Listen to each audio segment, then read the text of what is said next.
podcast.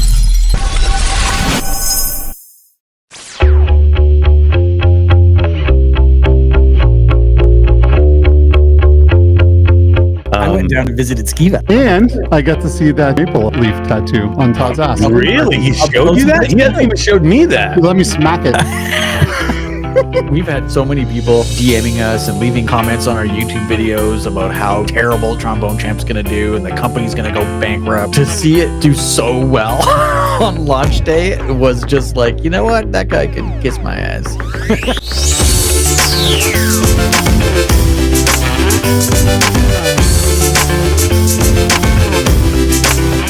You look, you lose 85 pounds, you shave your beard, you put some glasses on, people are like, oh, it's not even, they don't look like you anymore. Yeah, what the get fat in your beard.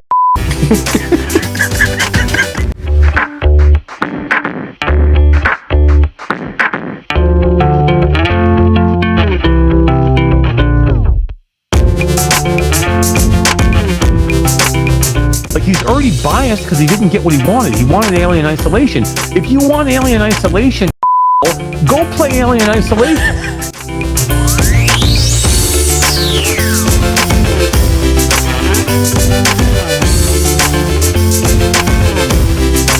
I very firmly believe that there's many games out there that are ethically great flat games that are absolutely better in VR. Not every game.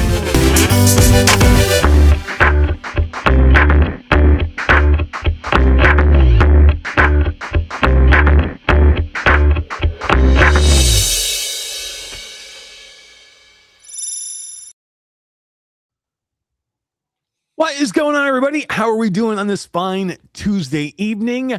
My name is Eric, and welcome to Reality Bytes. We are a weekly gaming and tech podcast that airs live almost every Tuesday at 9 p.m. Eastern Time. We go live to Facebook, YouTube, Twitch, Twitter, TikTok, Kick. No idea why we go to Kick. ZStorm says it's garbage, but we go there anyway. But if you cannot catch us if you cannot catch us live, you can catch us afterwards on the favorite podcast platform of your choice. But before we go any further, let me say hello to my partner from the great Canadian Northwest. He's the Canadian Commando, the Captain Canuck, and the master of the Maple Leaf. He's so nice, he'll make you want to call him daddy, but not in a weird way. Todd Jackson, what's up, brother? Hi, diddly ho diddly. That was kind of weird. That did make me giggle, I gotta tell you. Did make me giggle during when we were getting ready. Is that why you were laughing? Yeah, I get a little giggle out of that one. But now let me go to my man from the arid Arizona desert. He's 6'7" of grade A man meat. But really, he's just all heart. His size is only rivaled by his love of VR, AI, and Oreos. Skeeva, what's up, brother? Hey, man, what's going on? No daddy for me, huh? How many sleeve of Oreos could you eat in one sitting? Oh, way too many. But a lot of times I like to throw away one of the tops and just put them all together and make double stuffs out of everything. Really? What if you just took all the tops away? What did you just say? That's fascinating. What if you just took all the tops away and just stacked them up into like the biggest Oreo cookie one? I just and like throw away one top. I just throw away every top. Right. But I like to get the mega stuff and just pop those apart and make like giant stuff. I wish they just sold buckets of Oreo cream. Buckets of Oreo cream. So here's the thing with Oreo cream, and I didn't know this until you told me. Oreo cream is not cream. It's vegan. So how can Oreo cream be cream? It's not cream. It's just a bunch of sugar. It's like what? Cream of what? Cream of plant? Just sugar melted together. That's cream of petroleum. I mean, I guess, look, if you're a vegan, if you're like, hey, Oreos are vegan, I would eat only Oreos. It's a problem. I would be the worst vegan ever. I'd be 700 pounds and not eat one piece of plant. French fries and Oreos and Nutter Butters. Wait a minute. Nutter Butters? Oh, man. How can you have butter without fat? And then fat is... Ain't no butter in there. It's all lies. Man. Bunch of lies. We live in a blanket of lies. Man. That's... But now I want Oreos. I'm craving Oreos. And they're not even like, I don't know. So look, I want to talk about, I want to ask a question about this. The problem with being a vegan is it seems like you're eating everything. If you're not going to eat just a plant, everything seems processed to me at that point. So how much healthier is that really I'm not doing it for health. But now, Let's be real this here. thing you do, and there are people that are like you that don't do it for health. But there's a lot of people that do it. Like, look, it's just I want to be healthier, so I want to eat. I want to eat only plant-based foods. The problem is like everything you pretty much eat, unless you're eating just raw food, it's freaking processed. Oh, for sure. But most people that are really into it for the health do not eat processed foods. They eat tofus and seitan and all of the veggies. They're eating Satan? What? Fake meats. They're eating Satan. Like, Satan. how dare you? It's just Easter time, and you're talking about eating Satan. You know who loves eating Satan? My mom. She's such a sinner. She's such a sinner. She's going to hell. ZStorm, we've gone way too long without saying hi. What's up, dude? How are you doing? Welcome back to the studio. It's been a minute. It looks a little different from the last time you were here. You look a little different from the last time you were here. I'm feeling a little different from the last time I was here. I'm not in a purple suit this time. I missed you. Purple suit. Got lots of purple on. Yeah, you do. I made sure to get purple on at least. Had to represent. Yeah, exactly.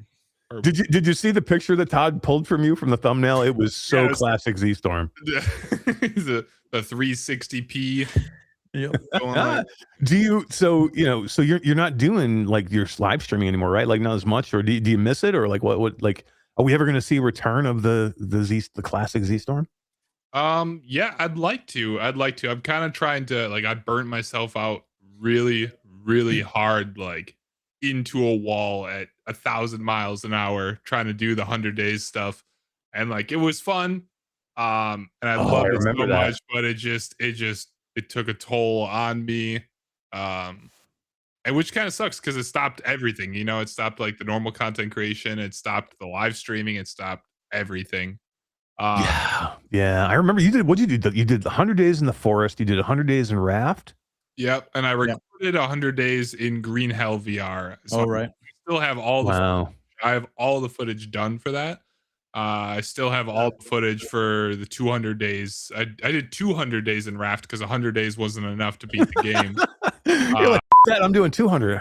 Wow. Yeah. So we had to do 200 days to beat the game. Damn, bro. Yeah, there's still a lot more to edit out there. So you take 200 days of footage and you cut it all up. So not really 200 days. It's 200 in-game days. So it's still. I think for Raft that was about 180 hours of footage that I had to get cut up for the 200 days. Wow. I think it's crazy. Right. Like my friends and everything, like they don't play a lot of VR, and it was Danny in there as well. And I think for the forest, we all spent I think 130 hours in headset playing through the forest.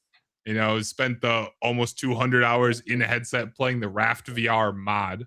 I feel like that kind of goes to show how good that VR mod was. Right? Like, yeah, it's such a good mod. I love mods. You know what? The only thing I love more than mods is Flat VR modding studio. I love that studio. Great studio. They're a great studio. Well, man, welcome back in. We're gonna get into we got lots of ZStorm. We're gonna talk tonight. You're gonna be like sick of ZStorm by the time that we get done with this time. That's how much ZStorm we're gonna talk. If you could possibly. But guys, it's gonna be a fun night. We're gonna talk some. I don't even know how I'm gonna say this. I've been vibe coding, guys. I've been vibe coding. I know it's been fun. He's been showing me little things he's been coding. I'm a 53-year-old man, and I'm vibe coding. I made my own dashboard. Yeah, I made my own dashboard so I can like control things in the way I want. And I brought in all these APIs, and so we're gonna talk about that. We're gonna talk about Claude Code. I want to talk about Claude Code. I want to talk about Claude, chat, which is just the basic, like chat GPT kind of Claude. But then I want to talk about Claude Cowork as well, because I don't know if as many people talk about Claude Cowork, and I've been using that almost as much as I've been using Claude Code, and I want to talk about that a little bit because I think that one's super cool too. Let me, because there's not a lot of people here. I want to go back old school and let's just say hi to the chat really quick. We haven't been doing this as much anymore, but I do want to say hi to the chat because there's not a lot of people here. And Todd, right off the bat, we have a tribal gray wolf sighting. It's gray wolf. I can't believe he's the one. He only got his own song. He's the only person that still got his own song. He gave me the song. I know, right? Hold on. Anybody else wants their own song? So what you're saying is that anybody could get their own song as long as they just themselves out and throw us a song? Throw me a song and I will hit that button. We're going to have 100 people now sending us songs that we got to put on here. Although I got to say, like the Grey Wolf song is classic. Oh, Yeah, really that was good. before AI too. That was So he created that. Yeah. All right, hold on. Hit that one more time. I want to, and Skeeva, you got to do the howl after it's over. Okay. It's Grey Wolf. Like a boom, boom, boom, boom, boom. It's got such a good vibe. It's so good. The howl is awesome. Let's go. Let's let me finish saying hi to the chat here. Let's see. We have ZStorm Todd. We have 3D printing Viking 534 in chat. That's a mouthful. Dr. Death is in chat. Mepper is here saying hello to absolutely everyone the way a Mepper always does. Todd, you changed your name somewhere halfway in between. Good for you, brother, figuring that out. Like you're the worst IT guy I've ever seen. You can never. Let's see who else do we got here. Andrew Eichen, Einenreich. I always say his name wrong. It's Andrew Ehrenreich. There it is. Ehrenreich. Not sure. Brondo is here. Smash Fuller in VR is here. That's actually a really good name. Smash Fuller in VR. Salvador is here. Says Todd, Skeeva, Eric, sup, and everyone. Iceberger 41. I love that. Iceberger 41. Assassin 32. T-Max XH is here. We have somebody over on Kick. Holy crap, we actually have a person on Kick. I was kicking Kick while I was down, and there's a person over there. They're probably trying to sell us subscribers. Are they trying to sell us more subscribers? Because that's all that ever happened. Mrs. Grey Wolf is also here. What's up, Jordy? How are you doing? Game Strafe 1257. Natasha Fahey is here. What's up, Natasha? How are you doing? We have System Critical 3 is here. What's up, guys? Your team is killing in the VR space. I can't wait for you guys to see System Critical 3 coming soon, exclusively to the PlayStation VR 2. It's going to take you back to the golden area. That's cool, man. I love that. And coming really exclusively to PSVR 2. Good for you, dude. I like it. There you go. Wow, cool. Good for the PSVR fans. I love that. For sure. Mm-hmm. Techno Glitch. Before we move on, have you guys played System Critical? I played the first one. I didn't play the second one. I played the first two, and it's hardcore. I know the first one was really hard. Yeah, it reminds me of like Super Metroid Prime or one of those. See, I thought it was Mega more Man. Mega Man. I thought Mega Man. That's what I thought for the first one was more Mega Man. I didn't play the second one at all, but I remember the first one being like super hard difficulty. It was good. They're super fun. Yeah. Bad Robo 82 is here. Says sup. Techno Glitch 4237. I think that's it. Aaron Reich. Okay, Aaron Reich. Okay, I got this. I'm gonna again. I'm just letting you know. I gotta find you a nickname, Andrew. I'm gonna find you a good nickname. Let me ponder on it. I'm gonna find you an amazing nickname by the end of the show. New nose band in the kitchen. And we have a Stephanie Andrew Reich. Andrew Reich. There you go. We have a Stephanie Masher sighting from New York. Natasha says, hello, Stephanie Masher. She's the freaking best. Everyone, Eric, step over. She is the best. She's the best. Guys, I've been alone for like a week and a half, like bachelor time. My wife and my daughter went to New York for the week. And she's like, Eric, come back to New York. And I'm like, I'm not going back to that. You're not dragging me back there. I am not going. I'm like, Techno Glitch lives up in New York. I am not going back there, bro. Number one, it's cold. Number two, it's a shithole. Number three, I hate that freaking state. I'm not going back there. Got Broadway. Come on, what are you talking about? Broadway. Garbage. Man, they've been gone for a week. You haven't starved to death or died in a house fire. Okay, so that's amazing. And the dogs are still alive. The dogs are still. Oh no, and he froze. What happened? Todd, did you screw something up again? Well, there goes the fire. It's on fire. Spoke too soon. I spoke too soon. Dang it. Oh, Tass is here too. I think it's supposed to say happy birthday, Tass. Eric, because he's dead now. Am I back? Yeah, Am I back? Huh? You're back. Okay. Tass is here. He says somebody said it's his birthday. Happy birthday, How you Tass. been, How are you doing? ZStorm? And I was gonna say Stephanie missed you, Masher is in chat, and Miss Parzival is in chat too. I think Skeeva's the one having issues because I don't think he can see the rest of us. Oh, I can't. Really? You can't see us? I can't. I see you. He's talking to ZStorm. I'm like, I don't think he's paid attention. Is everything broken? I think that both of them are frozen. Maybe it's just me and you. No, I can see you guys. Oh, you can see me? Oh, okay. Yeah. All right. So Robbie Architect must be an architect in New York. Says, I'm just gonna guess. I'm gonna throw a guess out there that Robbie Architect is an architect. I can't see Eric. Is he there? Yeah, he's there. He's there. Oh, weird. Can you see us? I can see you guys. Yeah. Okay. Mhm. So I'm gonna pop guess, out and pop back in. He I can't love see me Restream. either because he keeps talking over top of me. He can't So hear must you be- either. No. Okay. So yeah, I'm like, why does he keep talking over top of me? You guys are the worst IT guys in the world. I'm not even sure how we survive as a company with Todd and Skeeva as our main IT people. I'm not in the IT department. No, I know, but you were an IT guy forever. Like that was your job I forever. hung up that hat and I put this hat on. I understand that, but how do we have the worst IT people? I can't even get you guys in here to like do a show right. God, ZStorm, do you see what I'm working with here? Yeah. Actually, I do. Let me go ahead and just take a look at my my notifications here. Where Q2C VR Gamers going live on Twitch, where Todd's dusting off the PSVR 2 to join Seriously? Zimtalk 5 and his crew to race in Gran Turismo 7. We have had the same Twitch stream up every time for I don't know how long. It's every been time almost we go it's live. been since the PSVR 2 launched, like I Gran think so, Turismo yeah. 7. 5 years ago. 5 years ago. Skeeva, can you hear me now at least? Yeah, I can hear you and see you. Okay. Yeah, you disappeared and you never came Man, back. I'm like, to me. Skeeva's being so rude. I'm trying to talk about Robbie Architect, and you're like talking over top of me. You just weren't All right. there. You just So I weren't was there telling for a me. story here because Robbie Architect, and I'm just going to take a wild leap that he must be an architect. Robbie Architect says New York City is bad. New York State is not that bad. And I beg to differ. I think they all suck. I'm sorry. Dude, I love New York City. New York City is worse than New York State. I will admit that. Upstate's Dude. not as bad, but it's still not good. The city's awesome. It's amazing. Manhattan's killer. Like, it's awesome. I really love it. Turtles.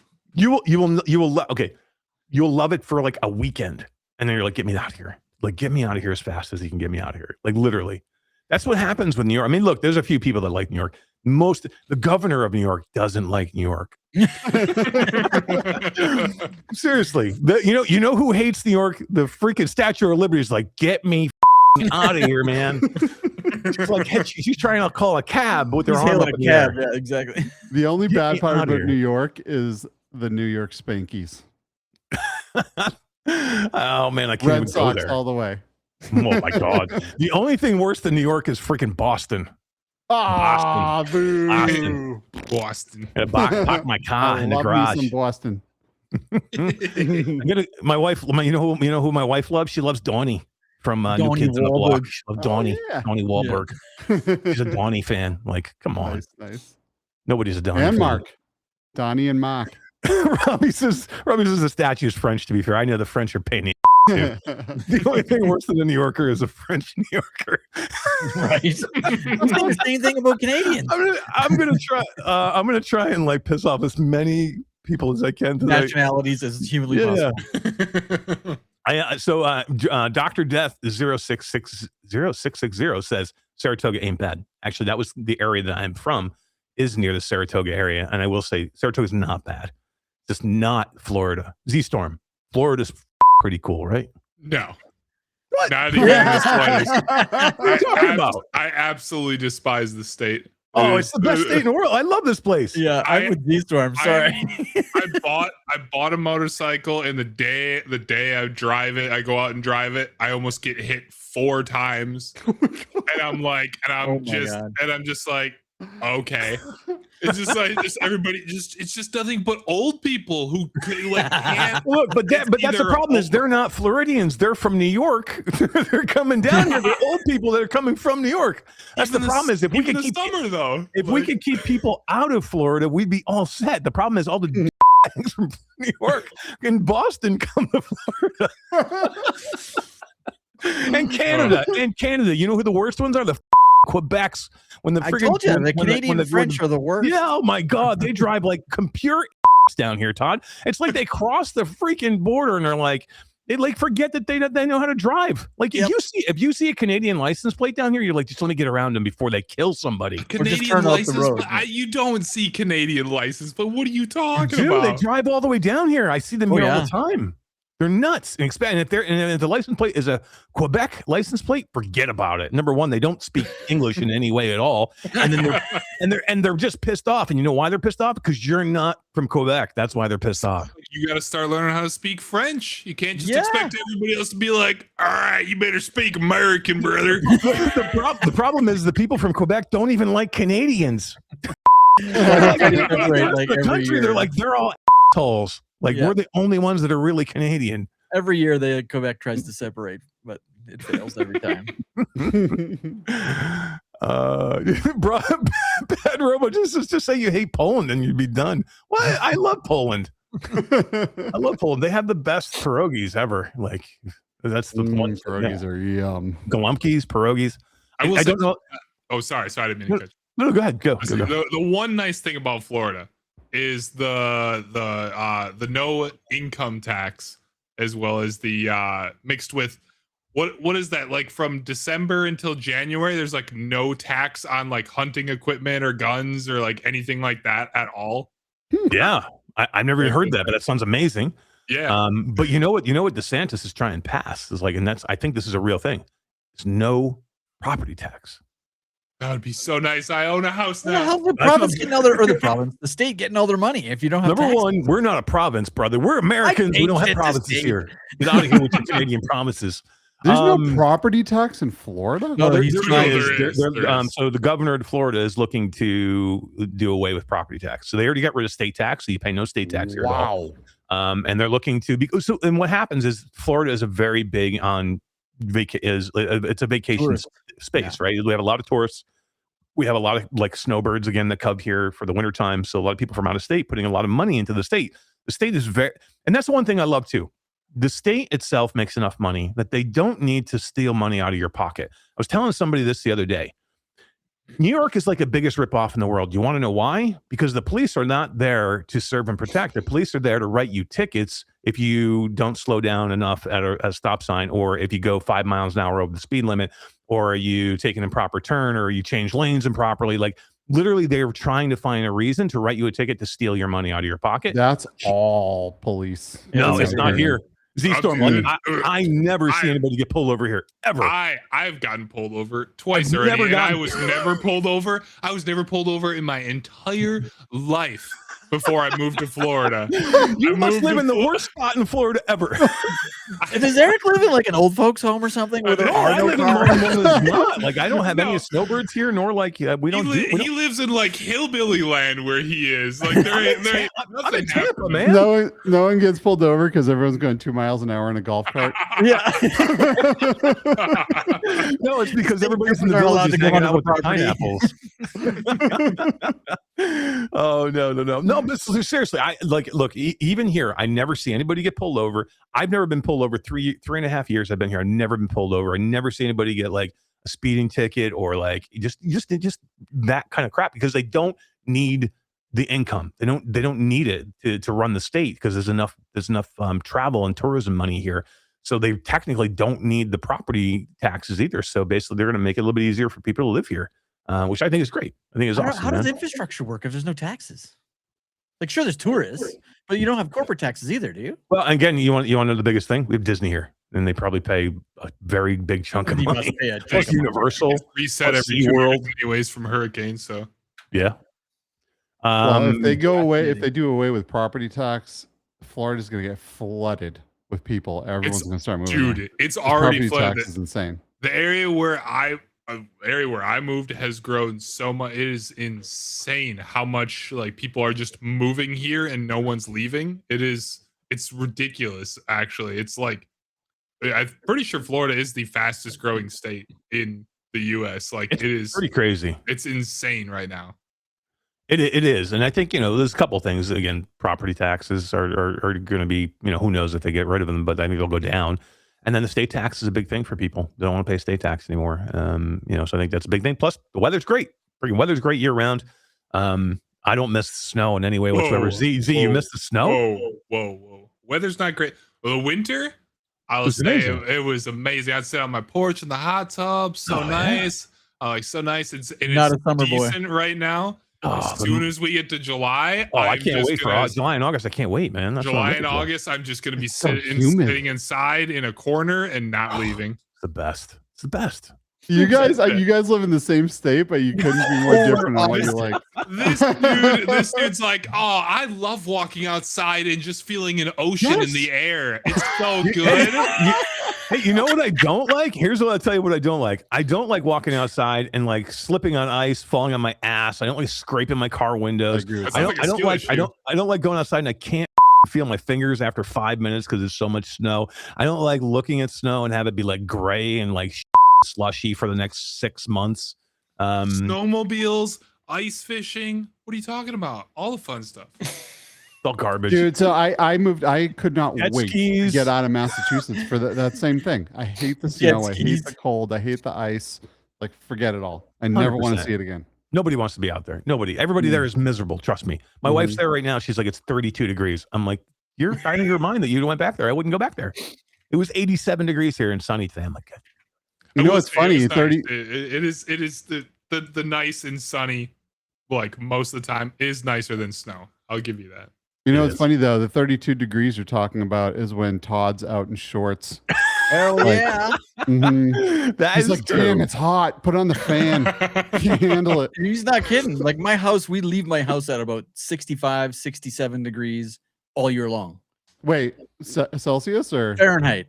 Oh, okay. Okay. Yeah, it's 65 Celsius. Oh my God, I'd be melting. So, wait a minute, hold on. So do you still have snow? Do you still have snow right now? Oh, 9 inches on the weekend. Oh, you know who loves 9 inches on the weekend? My mom. Weekdays, weekend, it doesn't matter for her. Maybe the best one ever. Just saying. That was a good one. That was a good one. So I had 9 inches fall on Friday. Saturday it all melted. We got 2 more inches on Sunday. Monday it all melted, and today we've had it's been snowing today, but we've had such high winds that it's not staying on the ground. It's like blowing all over the damn place. But dude, yeah, and we shouldn't live there. Nobody should live it's there. amazing. It's amazing. Yeah, well, the way that infrastructure here is so that we don't flood. Like 9 inches of snow in a very hilly city, like our city has got huge elevations. It's a lot of liquid. It's a lot of freaking liquid. Yeah. And we hardly ever have issues with flooding. We did in 2013, and since then they mitigated a whole bunch of stuff and fixed our rivers. And yeah, it's crazy. This water has to go somewhere, and it does very well. Nice. Well, you know, yeah, don't mind it. Move to Canada if you're nuts. Yeah, crazy. We have 4-wheel drive trucks. I drive an F-350. I don't care about the snow. It's all good. You're insane, brother. I still got snow tires on my car because I couldn't afford to buy other tires. So I'm driving in Florida with snow tires on my car. Dude. Now you're wondering why you got pulled over. You get pulled over because you got snow tires in your car. They're like, why? No. You got the chains on there. You're like, he must be smoking weed. He's still wearing chains. No, I got pulled over in the Mustang. It's completely different. Wow. Look, you probably were. You were probably. Yeah. I was. That's unfair. Yeah.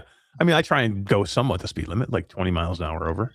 Well, you got your fancy. You just fall asleep in your car, Mr. Fancy Tesla. You just like push a button and go. I literally do sometimes. I'm like, man, I got to keep myself awake because that's the problem. So if you have a Tesla and you have the self drive and like you're on a long trip or it's early in the morning or late at night, like literally, if you just like I don't have to concentrate and do anything, you'd be like, oh my God, I got to keep myself awake. Sometimes I'll turn it off just so I don't fall asleep. That's crazy. Fun fact, Eric has been banned from Tesla self-driving service multiple times. Yeah. Smack your hands. How do you do that? He falls asleep driving. Not fall asleep, but what happens is if you don't look at the so it sees your eyes, right? There's a camera in the dash, so it sees where your eyes are. So if you look away, if you turn your head or if you look your eyes away, or pull out your laptop and start working or something like that. Basically, what it'll do is it'll ding you and say, like, look, you know, it'll beep at you, and then you have to look forward until it beeps at you. Well, it only do that so many times until it says, well, you're penalized now. We're gonna ban you. You get 3 bans in a week. You get cut off for a week. They're basically you cannot use it anymore for an entire week. So I got 3. It stopped me and a trip 3 times in 1 week because I kept stopping it. Or if you hit the gas pedal and wanted to go faster than what it's supposed to go, it'll automatically cut you off. Like, boom, you're done.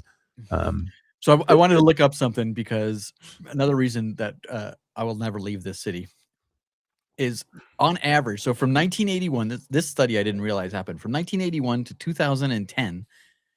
They averaged out how many days of sunshine are in all the major cities in Canada, and Calgary has 333 days of sunshine a year on average. How doesn't the snow melt? Why are you? Snow doesn't, Just no, because it's sunny out doesn't mean it they're isn't so far cold. from the sun. minus 40 and not a cloud in the sky. It is beautiful here all the time. Oh It's yeah, just not yeah. beautiful. Minus 40. You walk outside and you get frozen while the sun's You're not on saying you. minus 40 Celsius or Fahrenheit. It's you're talking about Celsius, right? Celsius, yeah. Well, what is that in Fahrenheit for the rest of the world Minus that 40. doesn't do Celsius crap? I don't know. Let me look. Minus. Oh, it's equal. Once you get below 0, Fahrenheit and Celsius are the same. Yeah, yours is 32, right? Once you guys get below minus 32, then they're the same. Minus Oh, 30. Minus 40 is minus 40. Dude. I get to 70 degrees Fahrenheit and I'm like, I got to go put a jacket on. We'll get minus 50 with wind chill. Yep. See, you haven't been here. How long you been here now? You haven't been here Since last July. I was out. Okay, so you're not a year yet. It felt so good today. It was like I was on my motorcycle riding around. It was like 65 degrees, and I had my jacket on, but like I was hitting it and all that. Like it was a cold, chilly wind, and I was like, "Oh, this feels so good." But I have my house set to like 75 now. When I moved down here, it was at 68, but that was in July, and my electric bill was like 500 a month, so I couldn't do that. So I can't you'll do the climatize, 60s. man. At some point, it's going to get to it'll get to like 70 degrees, and you're like, holy crap, I'm freezing outside. Like I got to go put a jacket on. Like especially at night, you will. I guarantee it'll happen. And then we keep our house now at like 74, 75 is our house. I can't do under 76. I'm frozen. Really? I can't have the inside of my house at 70. If I do have the inside of my house at 70 at night, I am way too cold actually. Oh, 70? Yeah, my God, yeah. 74, I'm freezing. Like I'm wearing like a 3/4 zippy hoodie, or like a zip pullover right now. So our bedrooms are at 58 at night. That's how it was back when I was in Wisconsin. 58. Even in the cold, man, you get such a good sleep. Zero chance. You're out of your mind, Todd. Like people shouldn't live. Like No. So I'm looking in chat, and Miss Grey Wolf and Mr. Grey Wolf came to visit me and spent a week up here, and we took him through the mountains. And even Jordy is like, Canada is gorgeous and magical, and it is. You just gotta come, man. Just come in the summer so you don't die. No, I'll make sure I go there in the winter. Yeah, God, Z, you can come visit me anytime you want in the winter. Oh, don't do it, Z. I guarantee, like, if you'll be here a year and a half, and you'll be like, "Oh man, I get below 80 and I'm freezing." I don't think Eric owns shorts. Do you still have pants, or owns pants? Like I only wear pants when I'm away. Like when I'm home. What about you, I Z? don't Do you wear pants down there, or do you wear shorts guy only? I do both. I do both. Yeah, But I mean, I wear pants, like especially lately, like riding a motorcycle and everything. Oh, yeah, I'm that's wearing different. pants. Yeah. still. But I mean, I still wear pants, and I'll wear nice dress pants and everything like that to the office and stuff like that. So Right. Nice. You wear dress pants to the office? sometimes when I'm feeling myself. But All right. That's cool. Nice. That's cool. You know who loves to feel herself? My mom. I set that one up. Yeah, you did. like on a tee. Too funny. Well, guys, let's get into some stuff here. We've talked an hour and a half about I don't even know what. The weather. I don't even know. We just went to that. But this is what happened when four guys just to get there just like want to hang out and chat. We can just talk about anything. It doesn't have. We can talk about the weather. This is how you know you're all getting old. We can just get in here and talk about the weather. Like holy crap! The Senior Citizen Podcast. Can we change the branding again? Oh man. Z, welcome back to the show, man. Thanks for coming back. It's been I don't even know how long it's been since you've been here, but it's been a minute. Thanks for having me back. Hell yeah, man. Hell yeah. So what's been going on with you, man? People are gonna want to know like what's been ZStorm's thing lately. I've just been cranking on doing stuff at Combat Waffles, still on Ghost of Tabor, and just learning Unreal Engine, learning animations in Unreal Engine, doing motion capture and stuff like that, and kind of like learning how to to like reanimate all the motion capture and kind of clean it up and everything and So, implement you're actually going Cool. in engine and changing things in engine so you can get better Yeah. capture. That's pretty cool. Or like all the animations and stuff that we make in Sequencer and Unreal Engine in either 4.27 or in 5 and above.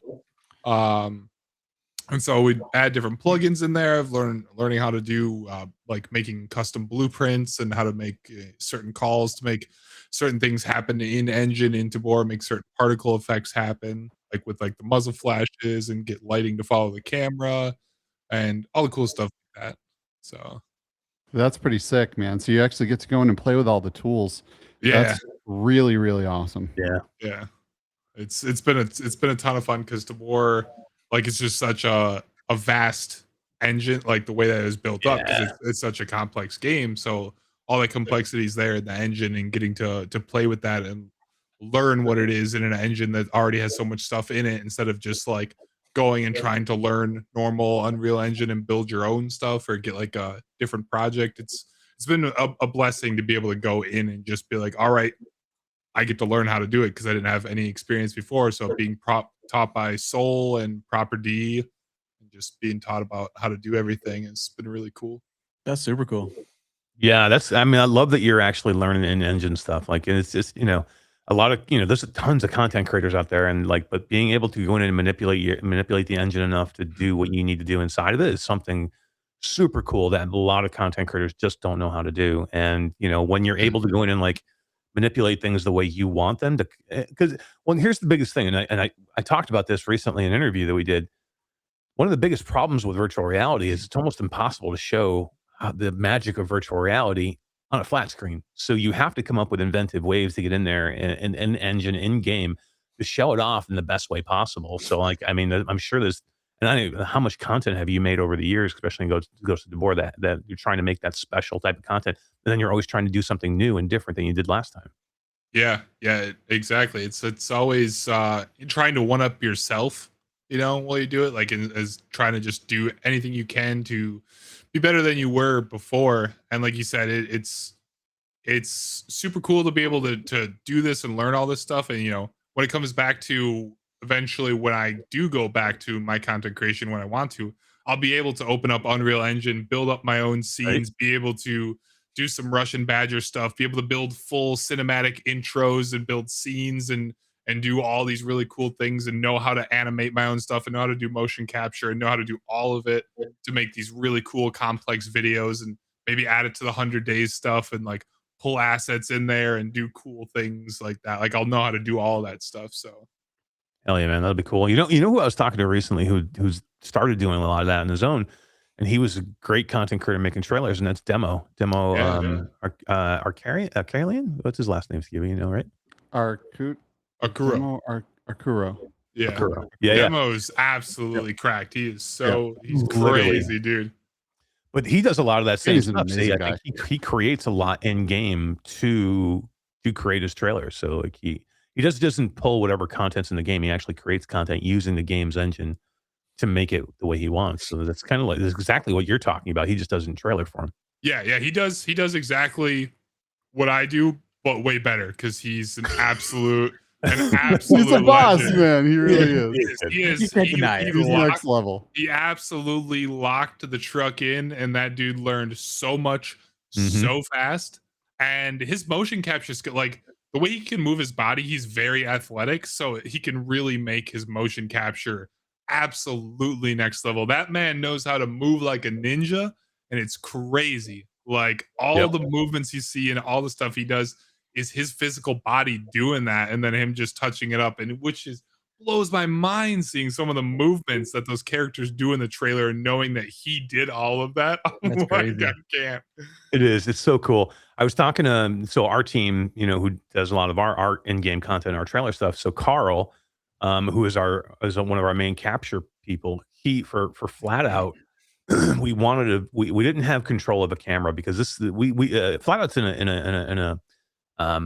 an engine that's not a normal engine. It's not Unreal and it's not Unity. It's called the Kiloton engine. That's what the game was originally built in. So we don't have a lot of control of the engine. So we don't have an in-game camera where we can change it like we do, where we can put a camera in like a lot of the other ones, especially in Steam.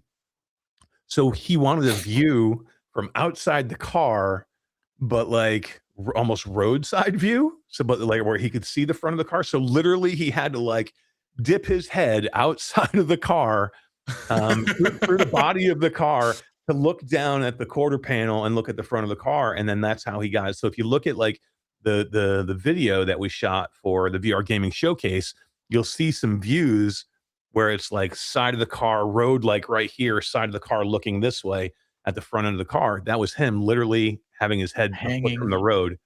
You know what I mean? Like recording it in game. And That's like so you're right. cool. Capture artists are like some of the craziest. Like all the shots that you see for RoboQuest, he has done. And like I remember he was talking about early on doing a RoboQuest shoot, and he had this one shot that he really, really wanted to get. And it was an acrobatic shot where he was running and jumping off a cliff, and he had to like tool hand pistol, one of the bots while he jumped on another one when he bashed into another one. It took him 75 shots, tries to get the exact shot that he wanted, but he kept doing it over and over and over again. And this was one small shot that he had to do in the entire trailer. And I imagine that's a lot of what you're doing now too. Like how many times you got to try and do things to get the one thing you want. Yeah, it does take a lot, especially if like you could be doing one take and it could land perfectly, but something in the motion capture could mess up and your leg could twitch, and you can fix that in engine. It's a lot easier to not have to control what's called control rigging something and then moving the keyframes and moving your legs around. Like if you can get it all to happen fluidly in that motion capture, then it's just drag and drop. So like if you can get all of that to happen, everything else is just easier in the pipeline. So like fingers are the hardest thing, like for me in motion capture, is like when things are occluded, you have to like go through and then manually touch up the fingers and everything you do. And you can keyframe out the fingers so that they look more realistic. That's pretty cool. I didn't realize you could do that. Yeah. Like every single little joint, like every bone you have to do. So there'll be times that like for all the trailers that I do, you have to go through and each thing set your fingers, set the finger, and then when there's a shot, then you move your finger down and pull it, and then brings the finger back up. Like you have to keyframe every little part of that and doing it, and it's very intricate. I don't think a lot of people know how much is involved, right? Like people know that it takes hours to do this, but the little minute details, it's pretty fascinating. Yeah, I think to do a wipe trailer, it takes me between 2 to 4 weeks. Wow. To do one of working 8 hours a day on it. So yeah, it's crazy. It's a lot of work, man. It's a lot of work. And that's what, again, virtual reality is trying to show stuff in virtual reality is different than trying to show it in a traditional game. You've got to show what makes virtual reality different and interesting. And like literally that was one of the biggest things I talked about in this article or in this interview that we did at GDC. And I bring that up really quick because Todd, I wanted to bring this up because my wife was making fun of me. So I have this article. So do you guys know Games List Plus, Josh from Games List Plus? He's got a great YouTube channel. I didn't really know him a lot until I met him at GDC, but he's got a really great YouTube channel. And so Josh, Games List Plus, I'll give him a shout out here. He did a really good interview with me and Jasmine at GDC. But apparently there's been a lot of weird comments on the video. The video's got like 20,000 some views. We talked a lot about the Steam frame and stuff, but Todd, can you bring up a couple of these comments? Because I had to talk to my wife about this, and I'm like, I've never heard this before. But there was enough people on there that it caught my attention with the comments.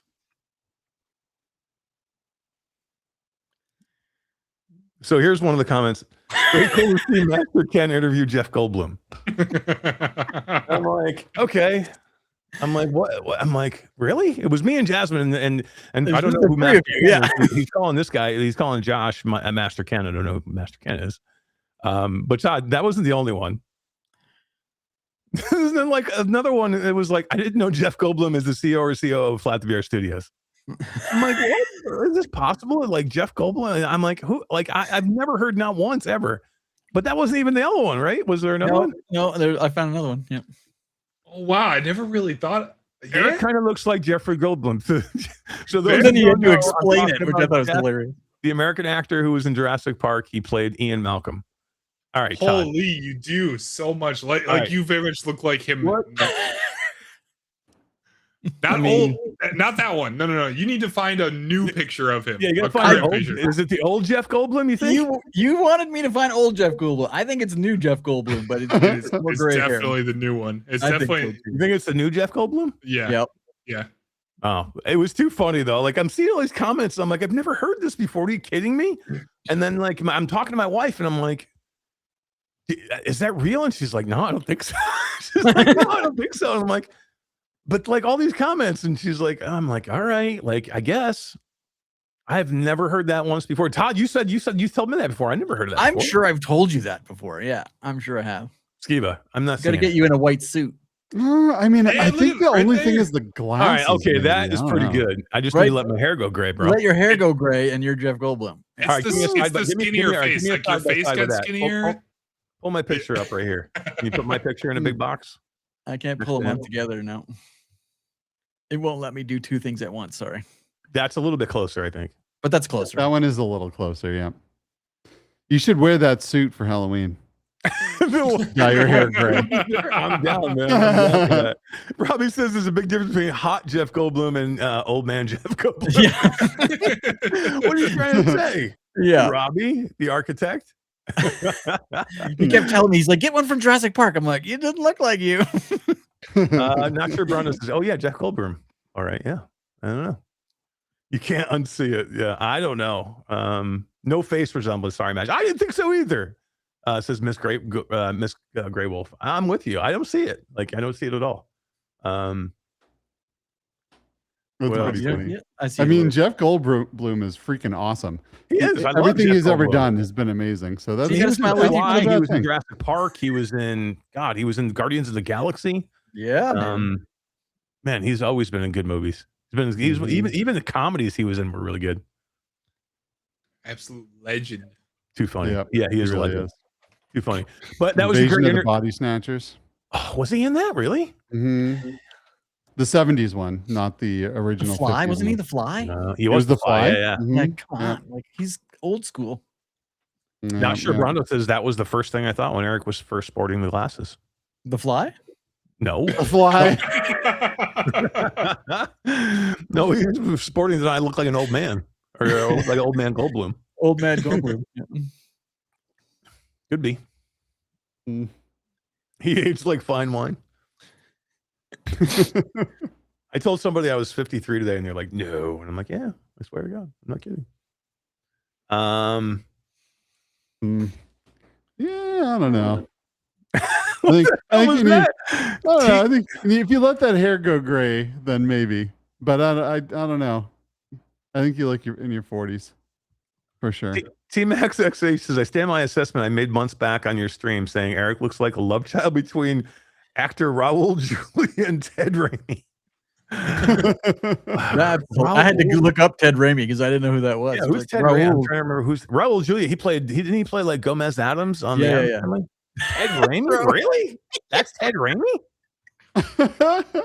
I don't look like that man in any way whatsoever.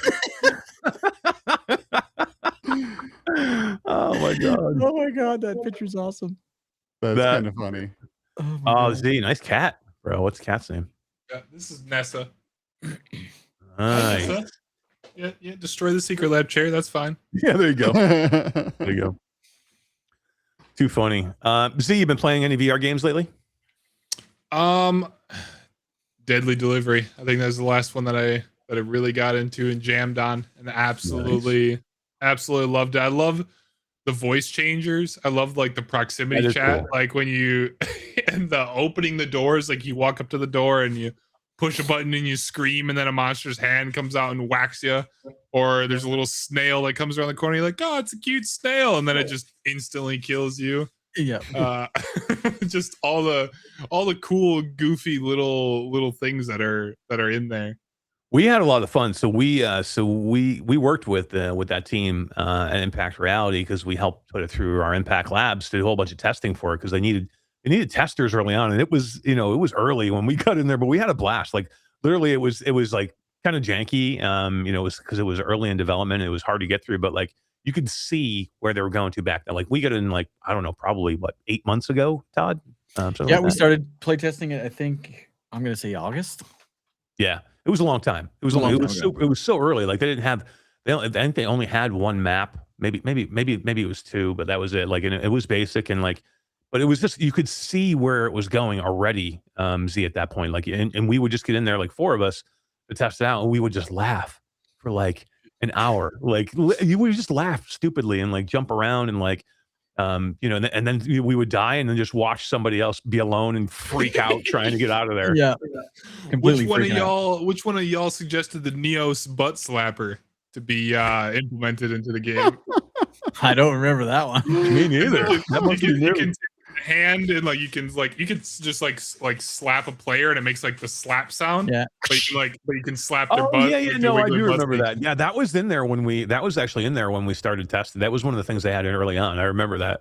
Miles Dyer and Damien Ruffy from Rough Talk were freaking doing that to each other one night. I'm telling you, some of the best times I had in there was me and Miles and Damien and Natasha in there testing this freaking game and like just literally like belly laughing so hard because it was so much fun of just watching people get in there and it literally again the best part is like when you all die and you have one person left freaking out trying to get out of there. It's the best. Yeah. Man, I didn't even know the butt slapper was in there. That's so funny. I was in Resonite the other day with Tribe, Jordy, and my lady, and every 5 seconds, Tribe's like, "Who keeps smacking my ass?" with Tribe's accent, I love that. Yeah. Todd, 3D printing Viking 534 says, "I'm from the lab." He is. So is T-Max, actually. Really? Yeah. Nice. T-Max is on a Flat to VR playtest right now because we're playtesting a bunch of things from Flat to VR Studios. And I saw him post earlier that he really wants to talk about it, but he knows he's not allowed. Actually, Natasha Faye says when we were testing that, I was at her Cape house and when we were testing, and she's right, and that was May. May, was it May? Oh my god, I thought it was May. August.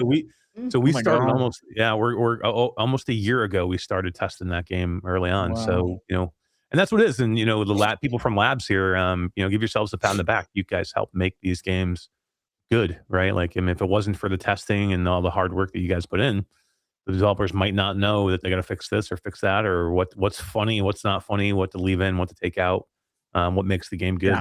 So. It's such a unique program. Like recently, we've had games that are already launched coming to us and be like, we're not getting the reception that we thought we would get. Something's got to be wrong with the game. It's just not hooking people into the game. Can we get 100 people in there and give us some feedback? And we've been doing that for titles that have already been released to the public. We don't talk about them until we're finished and the developer gives us the okay. But this one game I played it for almost 9 hours on Saturday, nonstop. Did you really? Freaking day. Yeah. I'm Which kind of one- sick of it. But What was that? I laughed my ass off so much. Oh, We played with 26 people on Saturday throughout the day. And I was there hosting multiplayer sessions all day. And when we can talk about this game, I'll put it in our little chat here because I don't know if we can or not. Maybe Natasha knows. Put it in chat because I don't even know what the hell it is you're talking about. Oh my god, this game is What so game much did we fun. If you haven't tried it, play 9 hours in. That's so funny. 3D printing Viking 534 says it's an honor to be part of something bigger than myself. Yeah, that's cool, man. I love that. Oh, And man. there's- And Robbie Architect says I come from the lab too. Spanish translation team represent. it's true. Robbie is on our localization team that helps us translate other games into Spanish. Very cool. Amazing. Thank you guys for your services. True. Yeah. I VR put it in heroes. our little restream chat, Eric, if you want to look. I don't think there's a problem. No, don't say it. I don't know. So. I don't know. I don't know. I don't really know much about that team. I haven't been involved with that one, so I don't want But I'm sure I've got a meeting with them next week. So the episode after that, we're gonna show you a trailer and talk about that game because it is absolutely hilarious. It's so much fun. Such a unique game too. Like I've never played anything like it, so it's very cool. Natasha says, I know what that is. Eric is living on another planet. Well, I may actually have a company to run here besides doing one game in the lab. I'm sorry. We only have 15 games launching this spring. They're going to figure out, make sure they launch on time. Oh, God. Including in-house titles, we had like 7 tests running over the weekend. It was That's busy. insane, man. That's insane. Yeah. Really. It was cool. Lots of things going on. Yeah, we do. Z, we did. Actually, Z, I want to ask you one thing. Mhm. What if you're not playing a VR game? So you're playing VR Deadly Delivery. You playing anything flat? Yes. Marathon. Wait, hold on. Did you play Arc Raiders at all? Mm. I played a little bit of Arc Raiders, but I don't like the third person as much. Really? I tested Marathon like in the playtest, and I didn't like it, and I was not going to buy it. And then it came out, and I was like, I love the aesthetic and the vibes of it. And I found all the lore of the original Marathon games and started looking everything up and getting that whole original Quake vibe and like seeing, like, I had no clue about the whole backstory of Marathon. And the lore pulled me into trying it again. And I tried it, and I was close to that 2-hour limit. And I was just like, I was starting to actually like fall in love with it. And like the sound design, the way the first person is, if you can get past the UI that feels like it's like a little too much, like a little bit overwhelming at first. Once you get past that, the game feels so good. And the map designs are arguably some of the best map designs in a video game ever, in my opinion. Wow. So That's pretty serious. So it's pretty cool. So I'm loving Arc Raiders. I got 370 hours now, I think, in Arc Raiders, something crazy like that. I was going to try Marathon, and one of the streamers I watch, he's playing mainly Arc Raiders now, but he played Marathon when it launched. The movement seemed so slow and clunky to me. There was something about it that didn't seem right. It seemed like it tried to be I don't know, the movement tried to emulate some other game. I'm trying to remember what the hell it was. It moves like Destiny, in my opinion. It feels like it moves exactly like Destiny. And when you get the movement, the whole point, or like the whole thing, is getting movement tech down. Like once you get certain implants or things for different classes and know how to use different classes, like there's a class called Thief that has a grappling hook. Like, I don't know if you ever played Apex Legends back in the day. Oh yeah, that's what. And actually, that's what I was just going to talk about. That's why I was trying to remember the name. I was pulling up my name. The movement looks like Apex. Yeah. So but it looks clunkier than Apex for some reason to me. It looks slower. It is a little bit slower than Apex, but there was one specific class, the robot Pathfinder, who had like that grappling hook. If you play as Thief in Marathon, the movement is exactly like that. Okay. And if you get upgraded implants, that grappling hook can come out quicker. And if you do it right, like you do the grappling hook and pull out your knife and grapple again, like you can do like a little bit of like movement tech and like make yourself move faster and stuff like that. And kind of like when you get that down and can chain that back to back, it makes it feel so much better. Nice. Tatum says, if I like Arc Raiders, I'm going to love Marathon. I have it. I downloaded it, so I should give it a try. And Marathon is PvP only? It doesn't really have the PvE. There is enemies, isn't there? I think yes. So the AI that are in there, it is PvP VE. So you can go in there. The AI in there, I still think is the most fun AI I have fought in a shooter ever. Wow. They will shoot at you, and they'll know, like, if they break your shields or something, they'll push you. Like, they'll know when to push you. If you break their shields, they'll back up around the corner and they'll go regroup with everyone.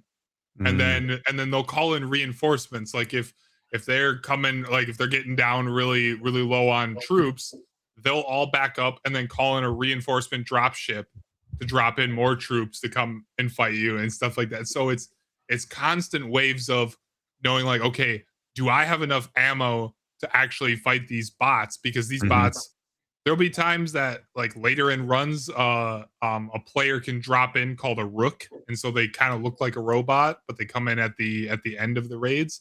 Oh, is it like coming into like a scav in Tarkov? Yeah, or something? exactly like that. Yeah, that's cool. like that. And the AI is so good that I almost can't tell sometimes if it's an AI or an actual player. Like when it's getting to the point of rook runs, like it is, they are so good, which is fun. Like it makes it challenging. Like you can't go in the game. If you go in the game thinking you're just going to plow through the AI, you have to treat every single AI exactly like you would a player. If you don't, you would get pushed. And the overall gameplay is still an extraction shooter, right? A looter extraction shooter. Yeah.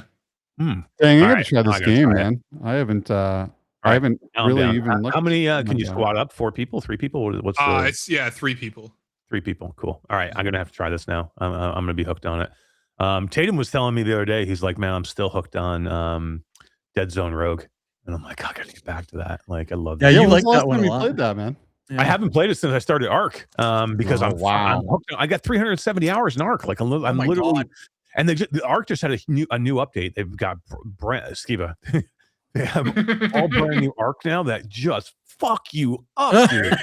Great. So they have 2 new weapons in the game, and one of them is a new shotgun, and one of them is a new submachine gun. And the only way to get the shotgun blueprint, because you can't get the weapon, you can't just go buy the weapon, you can't even just find the weapon. You either have to get it off somebody's dead body if they're using it, but if you want to make it, you want to make the weapon, you have to find the blueprint for it to make it. Well, the blueprint is only in this one map style, so it's on rotating maps, but it's only one kind of like mission style, and it's these extractors drop in, and you have to go and loot the extractor, but they only open up to be lootable like every so many minutes. Every time you go to loot one of them, it drops more Arc on top of you, and there's 3 spots, and there's 3 spots you can loot. So what happens, and there's a new thing called a vaporizer. So it'll drop these Rocketeers, which are freaking one of the hardest thing in the game. So it'll drop a Rocketeer and this new vaporizer, which is the same size as the Rocketeer, but it has this freaking ray beam that shoots fire that like just wrecks you. And they can hit you from anywhere, and it drops multiple of them every time you try and loot one of these extractors. And again, there's 3 loot spots, so you can have up to 9 or like 9, 10, 11. You can have like 12 of these vaporizers plus Rocketeers on top of you. So like the only way to get in there is to smoke it, so you can get in during the smoke and they don't see you, or is to have them go chase somebody else so that you can get in there and loot it. It's one of the hardest things. Todd, did you ever take down one of the matriarchs or like one of the queens? No. It's 7 times harder than taking down a queen. Like, no way. Wait, so I'm have telling you you, gotten there's in there like and gotten the 12 weapons? What's that? Have you gotten in there and gotten the weapons? I haven't yet, because there's 2 things you need. They have this one tool in the game where I can't remember what it's called, but it's like having this like electric wand in your hand, and it basically throws off the electromagnetic thing of the Arc, so they can't see you. It's like a cloak. It's called a cloak. This is what it is. And if you have a cloak, and it only lasts for so long, if you have a cloak, you can run in there and grab it before they kill you. Because literally, if you don't have a cloak or you don't smoke, you are dead. Like you can't even get close to it, because I think Skeeva, you saw the Rocketeers. They shoot freaking missiles, and if they hit you once, you're dead. And these vaporizers are even harder than that. So like it's literally almost impossible. So I don't even know like if you don't have either one of those, and the problem is I did my expedition, so I had to start over from scratch, and I'm not leveled up enough to even make one of the cloaks, so I'm just not available to win it and get it yet. So when did you do your expedition? I know you were talking about it a couple weeks ago, but I did my expedition a while ago. But remember, I traveled. I was at GDC, so I didn't play for a while.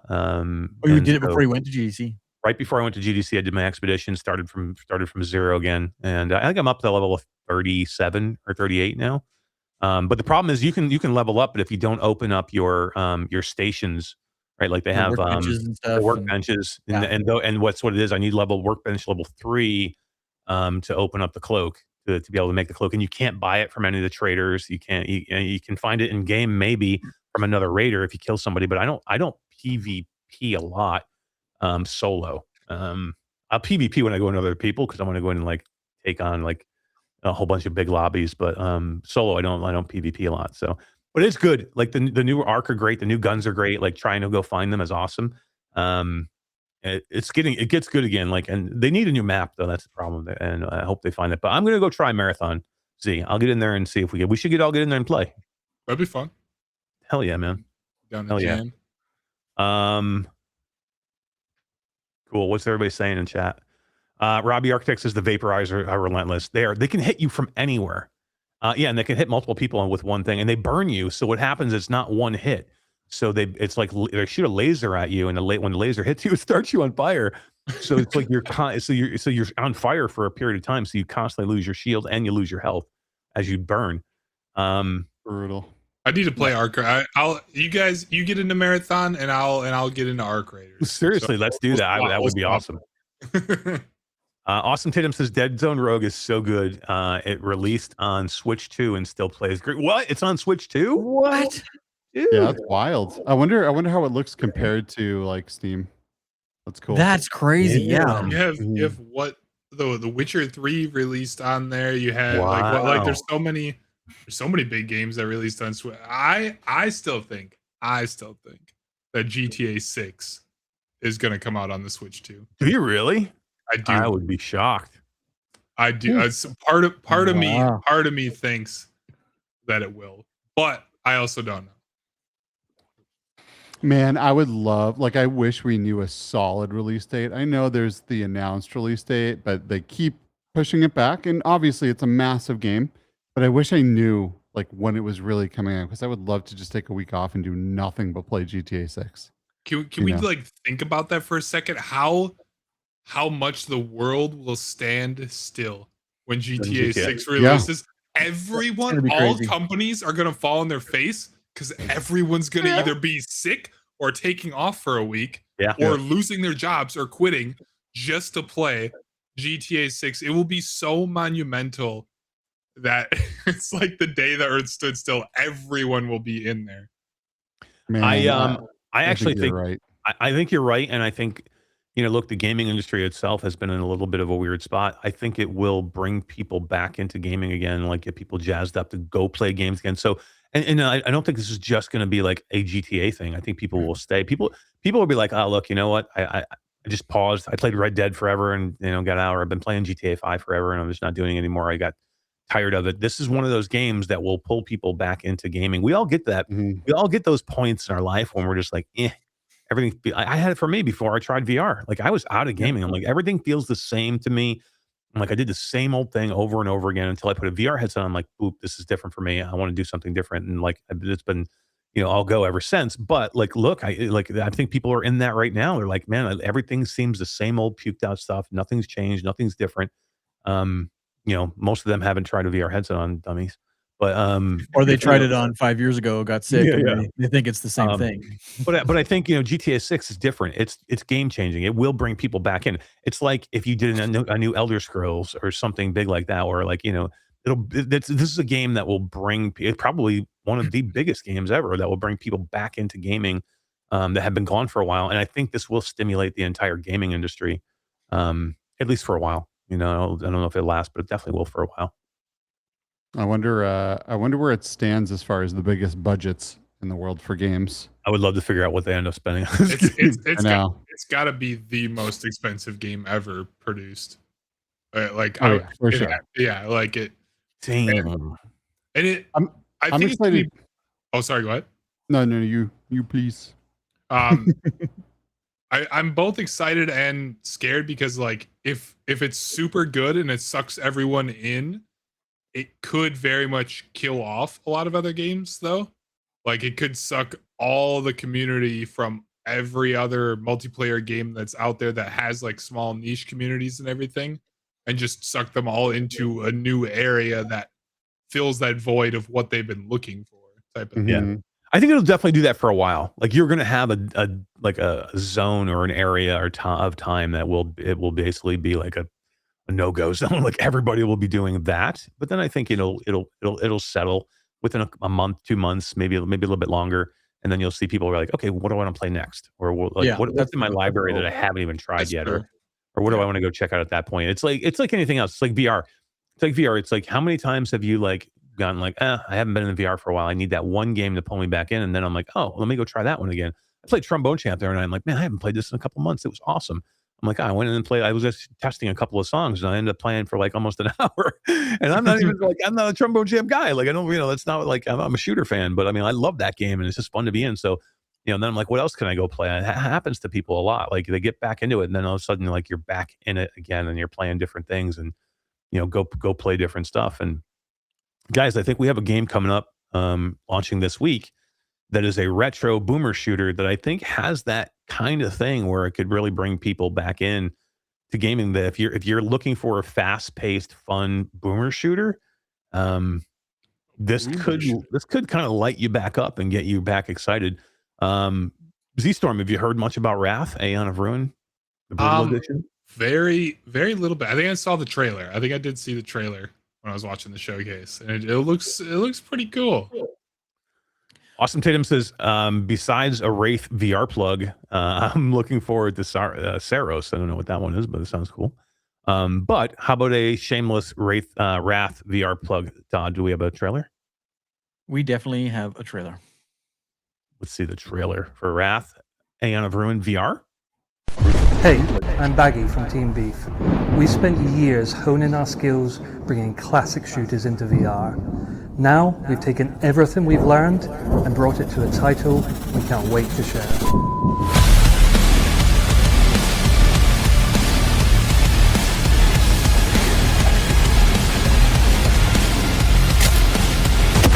Wrath opens with the Outlander, adrift on an ageless sea, suspended somewhere between life and death. Drawn to a world by a mysterious being, you are charged with hunting down angelic entities who have succumbed to corruption and unleash ruin and monstrous horrors. You weren't the first Outlander here, but will you be the last? This is not a simple conversion. With our partners at Flat-to-VR Studios, we've rebuilt and refined Wrath so it plays like it belongs in VR. Hands-first combat, real interaction, and pacing that keeps you moving. The weapons pack a satisfying punch. Dual-wielding, two-handed, flick reloads, real breakable artifacts. Our goal with any VR port is simple. Make the player feel the potential of the character's abilities. We've had free rein to improve the underlying game based upon community feedback and our own experience. The gore, blood and body parts have been brutalized for maximum effect. We've added an addictive slide movement, slow motion power-ups, all whilst optimizing, fixing and balancing. We really hope you agree this is the definitive way to experience the dark world of Wrath, Aeon of Ruin. If you followed or supported our ports over the year, thank you.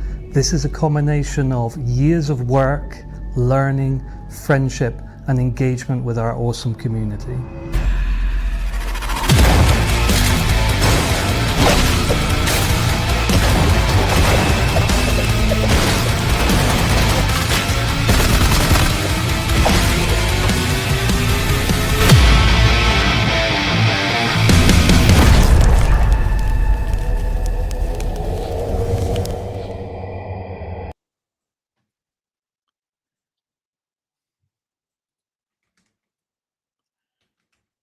It's a good one, man.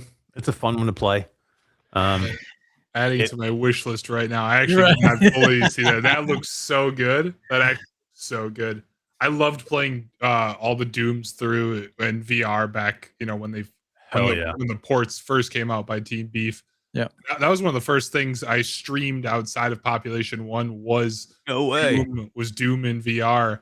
And it sucked me in to play it every single night until I completed it. And I'd never played Doom ever before Doom 3. Oh, wow. So Doom 3 VR was my first experience with Doom ever. And so it was just so cool. It was such a blessing to be able to have that as my first experience for Doom. Like, so cool. So yeah, sweet, they man. killed it, man. It looks so good. Anyone that hasn't played Doom 3 in VR, you need to go do so immediately. It has haptic support. Like, it's just incredible. The lighting and the quest now looks unbelievable. It's just phenomenal. It's so freaking good. And Wrath is like so insanely brutal and fast paced. It gives you a little bit of that Doom feeling, but way more fast paced than Doom 3 ever could be. Yeah. It is absolutely gorgeous. I like bringing both of those blades out and you can smack them together, which is kind of nice. Yeah. Oh, it's so good, man. And the sliding mechanic, and it's just fantastic. This game definitely gives you those vibes. Like it feels like you're there. It feels like you're doing Quake. It feels like you're doing Doom over and again. But what I love about this version is like, and it's same thing with RoboQuest. Like I loved RoboQuest and I loved Wrath Flat. They're both really good games. They're so good in freaking VR. Like certain games, and this is what we look at when we go like, hey, what makes sense to bring over from Flat to VR? Like certain games just feel right in VR. You're like, damn, why isn't it like when you're playing in Flat, you're like, man, why isn't that? This almost feels like it was like intended to be a VR game that they end up making a Flat game only. And that's the feel you get for some of these games. So like when Beef was like, hey, we're going to do this game, I'm like, yes, let's go freaking get the license and do this game, because it was one of those games you're like, man, it just has that feel to it. Like, and what could we do with it?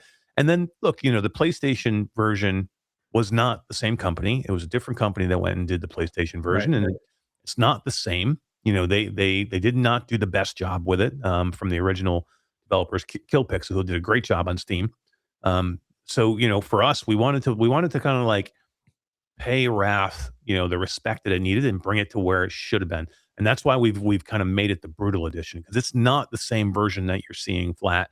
So if you're looking at some of the newer, even some of the newer Steam reviews, or if you're looking at some of the PlayStation 4 reviews, it's not the same game. This brutal edition is what you always maybe hoped that game could be or should be. And that's one of the coolest things about doing what we do. We're not able to just port over the game that you saw flat. We're able to figure out from, especially if it's a little bit older game, we're able to figure out from community input what they would have loved to seen in that game instead, or something different. Think about making a game. There's always that point in yourself, like as a developer, you're like, man, I wish I did this differently, or I should have done that differently. And you always have like the hindsight of like, I could have made this a little bit better. We're able to go do some of those things now. And that's why like Beef was like, hey, if we're going to do this, there's so many things that the community said we would have fixed, or even that we as fans said that we should fix, and we're going to go do those things. So that's why it's brutal edition, and that's why it's going to feel different. Like, guys, there is a slide maneuver now. It's That's kind so of good. That looks super cool. it's like the RoboQuest slide. So if you played RoboQuest, it has that feel to it, and that is not in the normal edition. We put that slide maneuver in there, But and it's now not just about it's not just about porting over the flat game, right? Because I think a lot of people have that misconception that that's what we do, is we just take the flat game, we put it first person, and then we're done. But think of all the little minor intricacies that had to come into this to make the guns reload, to make the guns dual wield, to make those blades come out of your hands, to things that either didn't exist in the in the flat game, first person. You just had a gun in your hand. You couldn't do anything with it. Now you can hold it with two hands. You can reload it with a flick of your wrist. All these little nuances that when you make the VR game, you're like, well, we can't just have a gun. That's boring. Like, I'm physically holding it. Let me do something with that gun. Like, there's just so much more to it. And I think Grant at Team Beef has just nailed it. I've like I said, I've been playtesting Wrath for months, and it is so much fun. And it has come such a long way. There's so much more blood. Yes. So Yeah. much more blood. It's great. that was like the two. We're like, let's just turn this thing up as much as we can. Let's give more blood. There's a lot of blood and a lot of like dismemberment. Yep. Let's do more of that. Let's figure out how we do more of that. Brutal edition is correct. They really brutalized. I remember that even game. having a It's meeting phenomenal. around the logo for Brutal Edition. And the logo, we were like, you know what? The logo needs more blood. Yeah. So do you guys have any, because it's releasing on Quest as well, right? Yeah, all three Did platforms. you guys have any trouble with adding more blood and being the brutal edition with Meta like allowing it on the platform or anything like that? Was there any struggles with that? Bro, No. they're letting us do postal. Okay. Yeah, I guess that's right. That's fair enough. That's a fair point. Meta's actually been really good. They're like, a lot of times with Meta, it's like they're like, look, we don't want to censor anything as long as it's not, as long as it's shown of what the rating is, and like now I can tell you this, we submitted our trailer Yeah. for the game, and they're like, you can only have so many headshots per second or something like that. And we had to like Had to stamp a re-edit. whole bunch of, we had to re-edit and stamp a whole bunch of brutal editions over the headshots and dismemberments. Just because the trailer that's live in the store can only be so many things. But yeah, I mean, look, they're pretty good about. And that was one of the things, like Skeeva said originally on. We're like, I don't know if they're gonna let us do postal VR. Like, I don't know if we're gonna let us do that. And one of the first phone calls I made, I was like, can we even do this? And they're like, yeah, bring it. They were gonna bring Grand Theft Auto San Andreas. Mhm. Right. So yeah, different times now too. Like, but this thing's killer. And like what's nice about this is it's all like demons and stuff. So it's not like you're even killing like normal people or anything like Yeah. that. It's more like it's all demons, but it's cool. Like the graphics, the graphic style of it, the 8-bit graphics are so good, but the gameplay is great. The weapons are great. Todd was talking about the flick reload, like that reloading those double barrel shotguns, Oh, it was so shotgun good. pistols, and you're like, Shotgun pistols, yeah. that little flick is awesome, man. Or like, there's a sawed-off shotgun in there. They're awesome. Just doing that click or that flick up where it just like snaps itself back up. Such a cool maneuver. Just feels great. And then the blades are awesome too. The blades are fun. And one of the things that we talked about early on was doing the slide. And we're like, the slide is great, but I'm like, Grant, what if we did the slide and you actually could use the blades and you could just mow down some of the zombies with the blades as you slide through them? Because you do have a blade dash where you can blade dash upright and go through the zombies with your blades, and it would just just blow them apart, which is awesome. I'm like, what could you do if you could do it during the slide? Also, that would be cool. So, and you need it because it gets super hard as you get going into here. We even put a slow motion mechanic in it, which was cool. It's not in the original game. That's super really cool. I love that, like the slow motion mechanic. It's something that like it's weird, a completely different game, but Need for Speed Most Wanted 2005 had it. That had Pursuit Breaker, or it had this like the cooldown, like the slow mode, and like being able to see the entire game that is insanely fast paced instantly turned down to a crawl is just such a surreal feeling that I don't think people get to experience that ever in a game. So getting to experience that in this game being so fast paced is going to be super underrated in my opinion.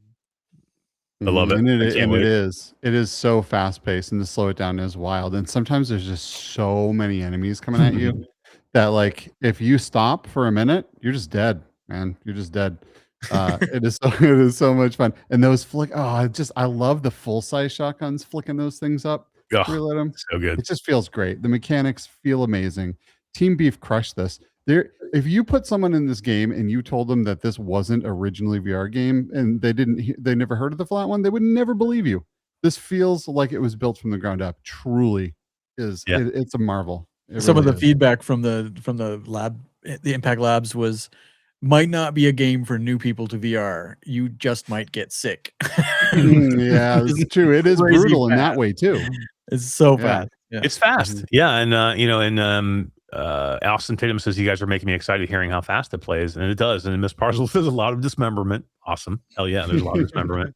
And then Michelle B says, "Hello, the trailer is fire. It is. Wait till you see the new one." So there's a new one which I wanted to play, but I'm like, maybe we shouldn't play it because it's actually a launch day trailer. But there is a launch day trailer that we have that's coming on Thursday when the game launches. That's freaking epic.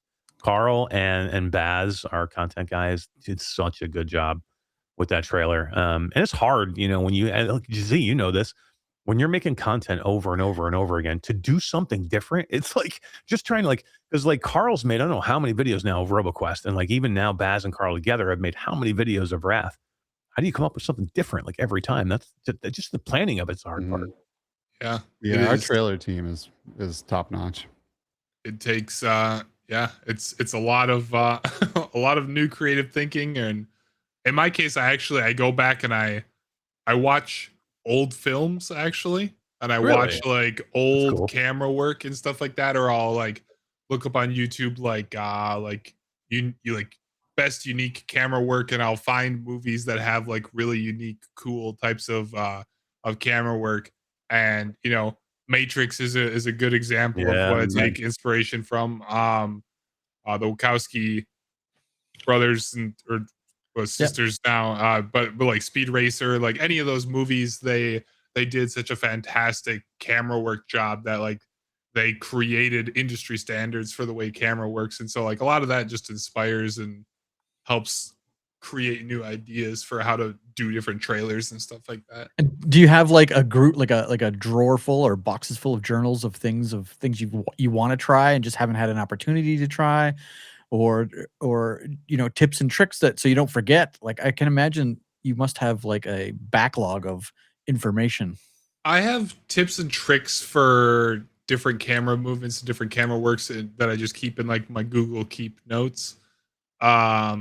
But as far as ideas and stuff, unless it's a really banger idea, I'll write that down sometimes.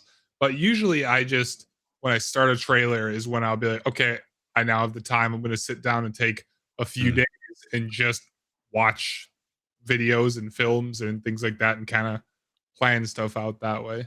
Well, Do you have like a team that you bounce stuff off of, or is it just you and like you and a think tank trying to figure it out? It's pretty much just us by ourselves. Sometimes we'll tackle things together. And like if I get stuck or stumped somewhere, I'll ask anyone else on the media team there and be like, hey, I have this idea, but I'm not sure where else to go with this. And like we have Mikhail Dufresne, and I'm sure you guys all know Mikhail. Yeah, he's awesome. I bounce a lot of stuff off of Mikhail, off of Property, off of Soul, and there'll just be like the trailer I'm working on now, I get stuck in certain areas that I'm like, yeah, I just don't know what I'm gonna do for the camera work for this. And then Mickey comes up with a really good suggestion. I'm like, oh, okay, cool. And then my workflow can start again, type of thing. Right. That's cool. Yeah, it's a cool thing to have something you can bounce ideas off. You can see like the different work, like even Carl and Baz working together. They Carl's doing a lot of capture, the content capture, and then Baz is taking it and then doing all the editing, which is you can just see the difference when they work together over solo. It's cool. It's cool combination to see. Guys, all right, it's getting late in the show. I want to talk a little bit about Claude. I want to move into that a little bit because I'm and Z, have you used AI much? What you're doing, anything you're doing with? Have you done any coding or used AI or any of the other LLMs out there? I have used Gemini for inspirations on some ideas and like tweaks, like I'll use it to start an idea for like a script for something, whether it be like just like a normal short, or like if I have a particular scene that I have a shot, I'm like, okay, what would be the most aesthetically pleasing in this scene to the eyes? Like, which way should I move the camera? And so I'd take a picture of like what I have, put it in there, and it would like move everything how it would look different in engine. And I'm like, okay, so that's kind of like a cooler idea that way. And so then I'll go and adjust and do everything in engine that way. But that's pretty much the extent of what I've used. It's a great use of it, right? Like that's Yeah. cool. Yeah, I was, look, I'm not huge, like Todd and Skeeva are way more into AI and using it than I am. I started, using Claude very basically, and like super cool. I loved it. I've been a Chat GPT person. I bounce ideas off it. I use it. I don't use it to create a whole bunch of stuff. I use it to like ask it questions and like almost double check myself sometimes, or to bounce ideas off of, or start something. I'll start like a framework of something I want to do with AI, with ChatGPT used to be before, and then I would help build it off of that, and that would kind of form that ideas off of that, and then maybe hone it or refine it back into that. But I found myself like getting rid of ChatGPT completely because of Claude, and I'm not just using it, like a chat, AI for Claude. I've been using Claude Code a lot, and I've been using Claude Cowork a lot. And so I completely got rid of my Chat GPT subscription, and I've gone over to Claude now, and I really like it a lot better. I mean, I know a lot of people use different LLMs for different things, and some people use Gemini for this, and then Chat GPT for that, and Claude for this. For me, I've mainly been focusing on Claude because I've been wanting to code a little bit and create, and that's one of the things that you can do. And I don't know how to code at all. I'm not that specifically good with that kind of stuff. But if I have an AI that can help me generate, and I can put my ideas and my thought, I know what I would want to make, right? I just don't know how. I don't have the physical, the mental ability to do it. So for me, having like something like this, it allows me to. It opens up a world to me that I would have never had in front of me. So I get where people are like, "Oh, it's lazy, it's this, it's that," but it's not lazy for me. I just can't. I could never be able to do this. Like, could I? Yeah, if I went to back to school and started to learn and put a bunch of time in, yes, maybe I could unlock that. But I don't have time to do that. I'm trying to run a company here. Like I'm trying to figure out, the other stuff I want to do. But it doesn't mean I don't want to do these things. I do want to be creative in my own way. I do have a lot of ideas of things that I'd like to do or like to see that I'm using in my own personal, life to help me out in business, or help me out in my and keep track of things. To help my setup here, to help me operate better, to help me, move faster. So there's certain things that I love to do, and I've actually been coding with it and created some things with it that I really like. And I want you guys to talk about, each of these things a little bit separately, the Claude Chat, Claude Code. And I want to talk about Claude Cowork, because this is one I've been using a lot too. So Claude Cowork actually takes over your computer, which is awesome. Like, so for me, I'm not super into the computer part of it. And I know enough about computers to like get myself in trouble. sometimes. So if I can literally be like, He's speaking from experience. I'm yeah, telling you that. literally, if I can just tell Claude, and what happens is everything is connected. If I can just tell Claude, go do this, go to my C drive, and I want to clean this up, or I want to do that, and then I'm just really careful with it. I'm saying, don't delete or change anything major without asking me first, but go do this. Go take every video I have and categorize it for me, or put it in a file, or something like that, or go clean this, or go do that, or anything that I'm seeing, or hey, I'm having an issue right here. I can't for this. I'm having a problem with like my laptop, or a problem with my computer. Can you go figure it out? And it will literally just figure it out for me and go, okay, I'm going to go do this for you now. And I'm like, yeah, go do that, so I don't have to do it. But it will do everything for you. I mean, think about all the steps that you'd have to do to just do a certain thing. I can just tell Claude to do it and it'll work in the background while I'm doing 10 other things. So I think this is one of the coolest things in the world if you can control it properly. Don't ever just go allow it to do whatever you want. Police System 32. Yeah, because it does get stuff wrong like all the time. I'm like, whoa, what are you doing? Like, or like I've had to take over my Gmail, and it's like, and I'm like, oh, go clean my Gmail up and get rid of this and get rid of these things that you think are spam or that's junk mail. But I'm always like, just check with me first before you get rid of anything. So it'll give me large lists, and it'll give me a synopsis of each email really quickly, so I can pop through quickly. And I'm like, why are you getting rid of this email? This is really important. And it's like, well, it's this. I'm like, no, it's not. And you're like, oh yeah, you're right. It's not. I'm sorry. So you have to because it's dumb sometimes. So you have to be careful with it. So you're right. I'll let At you least guys you're learning to do that. Yeah. I'll let you guys expound on this. But just for me, from being pretty much a layman, especially with AI, I've been using it quite a bit. And these are the things I think is special about AI. And I know there's a lot of people out there that this is a hot button issue for, but me being able to do things that I would never, ever be able to do in my life, that's a pretty cool damn thing, man. And I'm enjoying it. I'm having fun doing it. So Todd, Skeeva, ZStorm, take it away. Whatever you want to talk about. Man, I use a lot of Claude code as well. It is truly mind blowing. I got to tell you. So I like to make repeatable processes in Claude code, and I will spend a day or even 2 days writing a prompt. Right when you want an agent to go out and do something for you that's very complicated, that does a lot of different types of things and then puts it all together, you have to treat it like a person walking in the door that you've never met before. They don't know anything about you. They don't know anything about the project. And you have to lay it out like step by step. This is exactly what I want. And you can't let if you truly have that vision, you can't let anything be interpreted, right? You just got to really write it out step by step, and it will go through and it will blow your mind. Like I had it today, I had it do probably 12 hours of work in 15 minutes. I mean, it is unbelievable, from creating sound files to narrating hours worth of content and creating images and sound effects, and it is unfriggin' believable, and it just takes control of everything. And then you can even tell it as far as where it's going to put the files and how to organize things to make your life easier. It is just unreal, man. But the number one tip, seriously, is treat it like a person that knows nothing about you and nothing of what you want.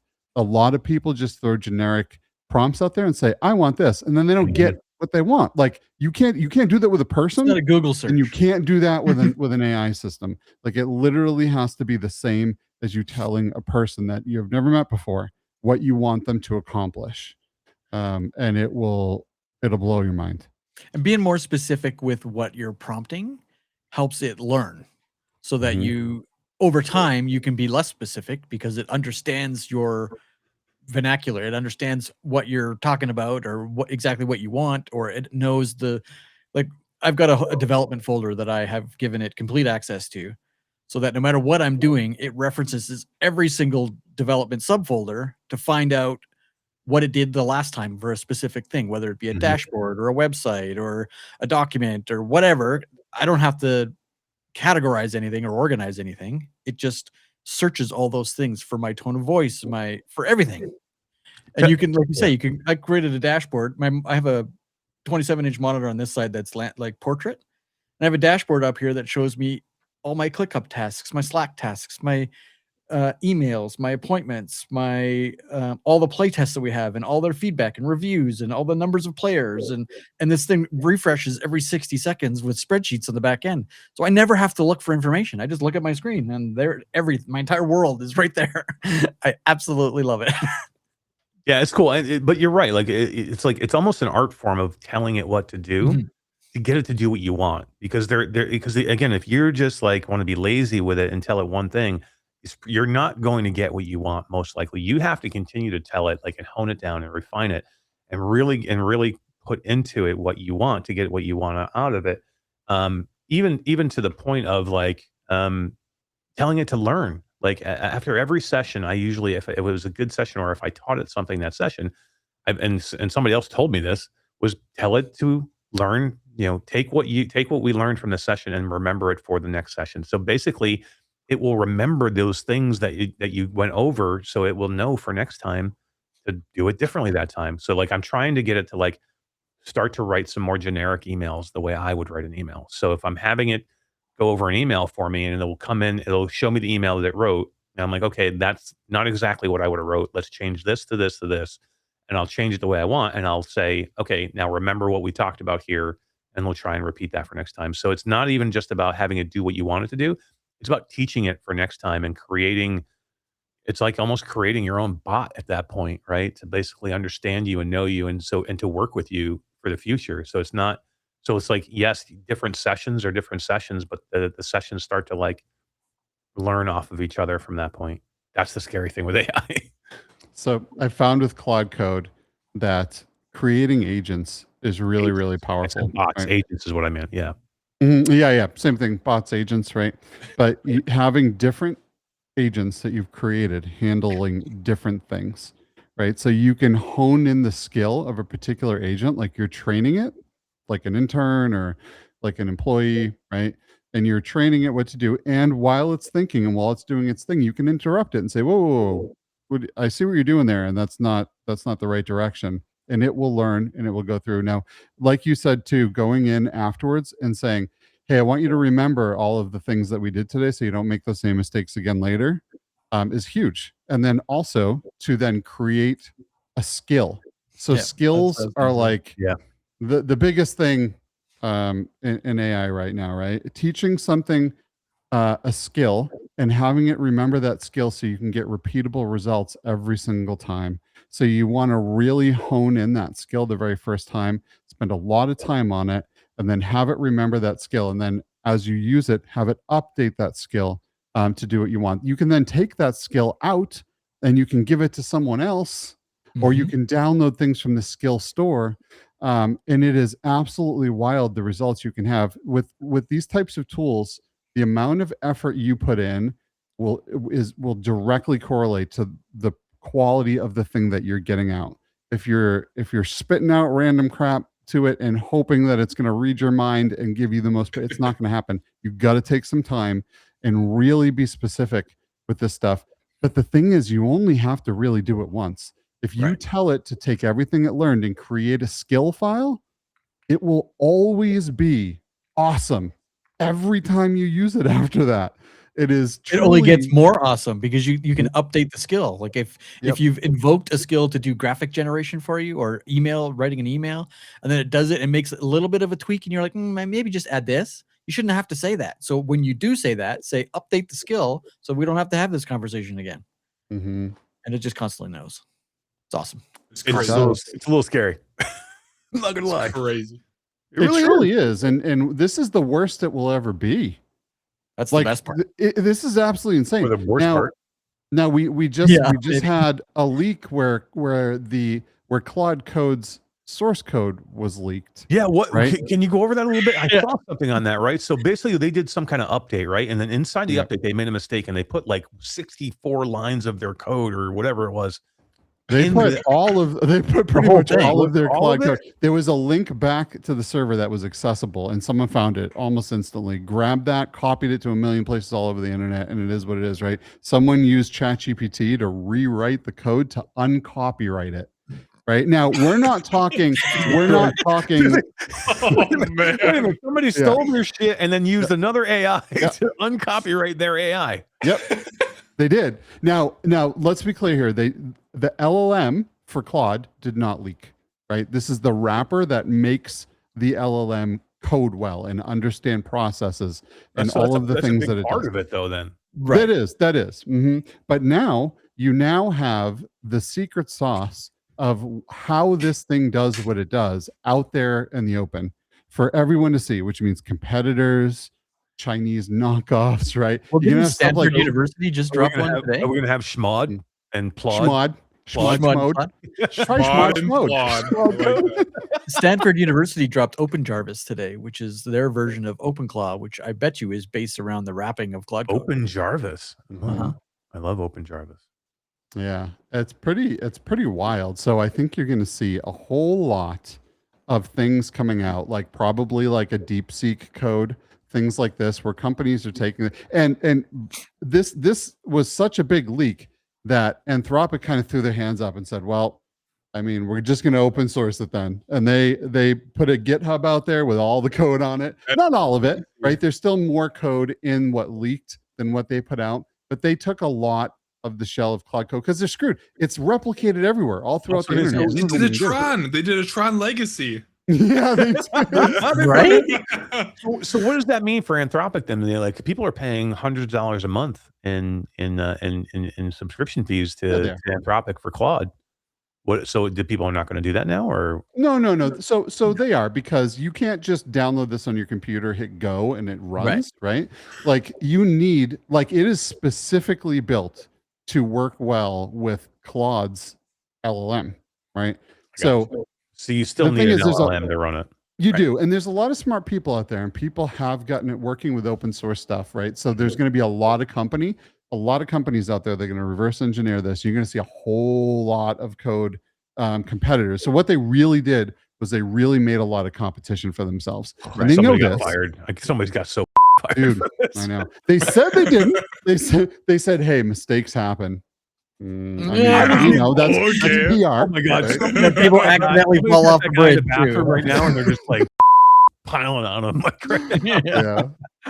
Oh, So we'll see what's gonna happen. But one of the things that I do genuinely believe there's gonna be a ton of competition that comes to this. But look, these guys are ahead of the game. They are very, very smart people. They're a very smart company, and I believe that they will move this product forward so fast that what currently leaked will, because in the world of AI, like if I see an AI video that's like a week old, that's like 20 years in AI time, right? Like things advance so fast that I think it's crazy. It's insane. A month is prehistoric time in AI, right? Like if you tried something a month ago, it's 100 times better now. I was using absolutely OpenClaw wild. and I built a server, that blue thing right there in my house, with multiple virtual machines so that I could run these OpenClaw agents, and it's all been replaced with Claude. I need to spend some more time with this.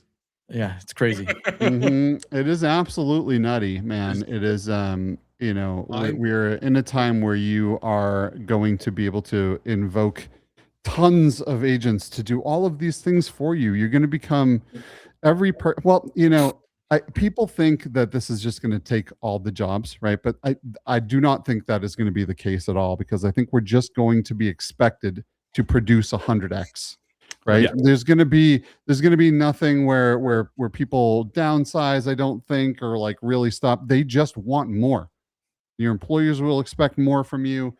Everyone will eventually just expect more, because you now have the superpower. And if you don't have that superpower of being able to properly use an AI system, then you're not going to be attractive to an employer to bring in, because you're going to be a person that can produce one person's work instead of 100 people's work every day. Right. I explained this to my children that because they were asking me, like, you know, my son's going to university, and what kind of evergreen jobs are going to exist now that AI is there? What jobs are going to be replaced? And I said, well, if you think of like an engineer or accountant, a lot of people think those types of jobs are going to be replaced, but they're going to be replaced with an engineer and an accountant that knows how to code or knows how to use an AI system efficiently. It's not like we're going to just let an AI do all that work. We're going to let someone who's proficient with AI do all that work. It's crazy. For the same reason Skeeva says, so that we can get 10x out of the same guy. It's crazy to think about that it is going to be the same situation that it was probably like the early 2000s. Like, oh, you can only get hired working at this company if you know how to use the internet or know how to use a computer. Exactly. And so it's like, oh, sorry, you can You do can't all use of the other Word? job, but you can't use Word or Excel, but Right. you can't use AI. Sorry, we can't hire you. Yeah, No, for sure, man. it's absolutely going to be there. And like, and like, I look, and I know that like AI is such a hot button issue for people now, right? It's like, there's so many people on both sides of the AI fence of like, I don't want to use AI. AI is all slop. None of it's any good. If you're using AI, you're cheating the whole system. And then there's people that are like all the way the other way, right? So there will be a happy road that will all go down where everybody's going to have to get on board with, look, you're going to be using somewhat AI. If you put your head in the sand right now and you're like, look, I'm not touching AI at all, you are going to put yourself behind everybody. Like you're going to wake up one morning and go, oh my God, everybody, like it's going to be like from like you not using the internet and everybody else using the internet like that, or everybody having a mobile phone and you don't have a mobile phone. Like literally, you're going to be that far behind. So, but there's different levels of how you're going to use AI and what you're going to do with it, and again, and that's where people have to like kind of accept things, and kind of to work up with things. I see Jasmine's in chat. Jasmine's the one who got me kind of hooked on the Claude. She went down the rabbit hole with Claude big time.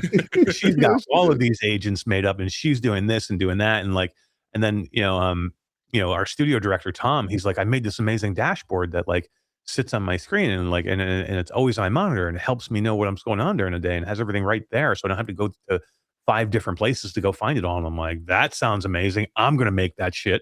So that's why I wanted to go make it. But I have more ideas of what I want to make. I want to go in and like I want to zero my inbox on emails. I get like I have like thousands and thousands of emails.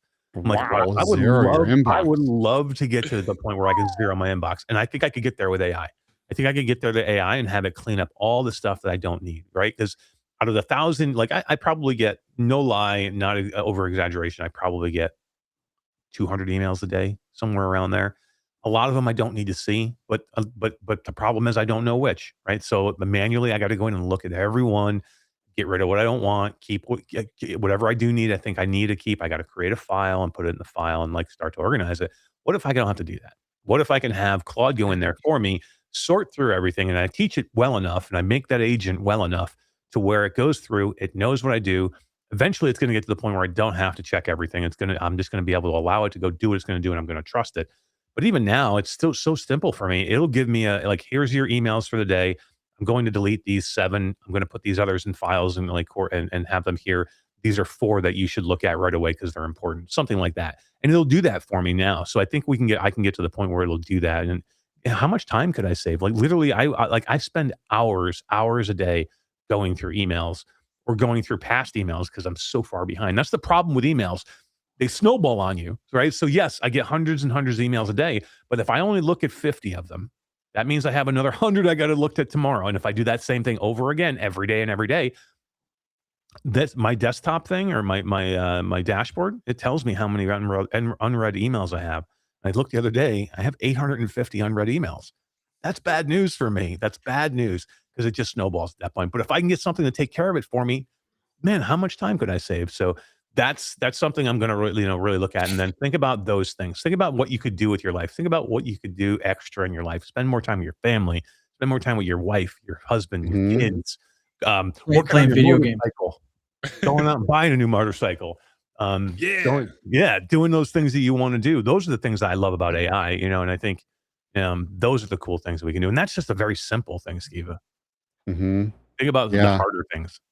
Yeah, I mean, it's pretty wild. I think this hate of AI is going to be strictly a generational thing. I think our kids would not, when they grow up, when they are even half our age, they're going to be, to not use tools like this will be insane. It'll be like going to an accountant that doesn't use an Excel. You know what I mean? It'll be like, wait, you do what? You write everything down and you do the math without a calculator? What do you mean? You know what I mean? Like it'll be that crazy to them. And this whole thing with AI slop will be a thing of the past. I think, unfortunately, AI slop became a thing because of images and because of creating pictures and art. So I just don't think that the next generation is going to look at it like this at all. The issue I see with the next generation is I see AI improving, which is good, but I see it slowly over time destroying critical thinking skills. I That's see, gonna be a because thing. like if the AI becomes so good to where you don't need to handhold it, like Eric was saying, like and tell it every little thing that you needed to do, and it kind of like starts to be able to pick up on your tendencies and saves those skills, like when you build those agents and stuff, you genuinely do have to think less.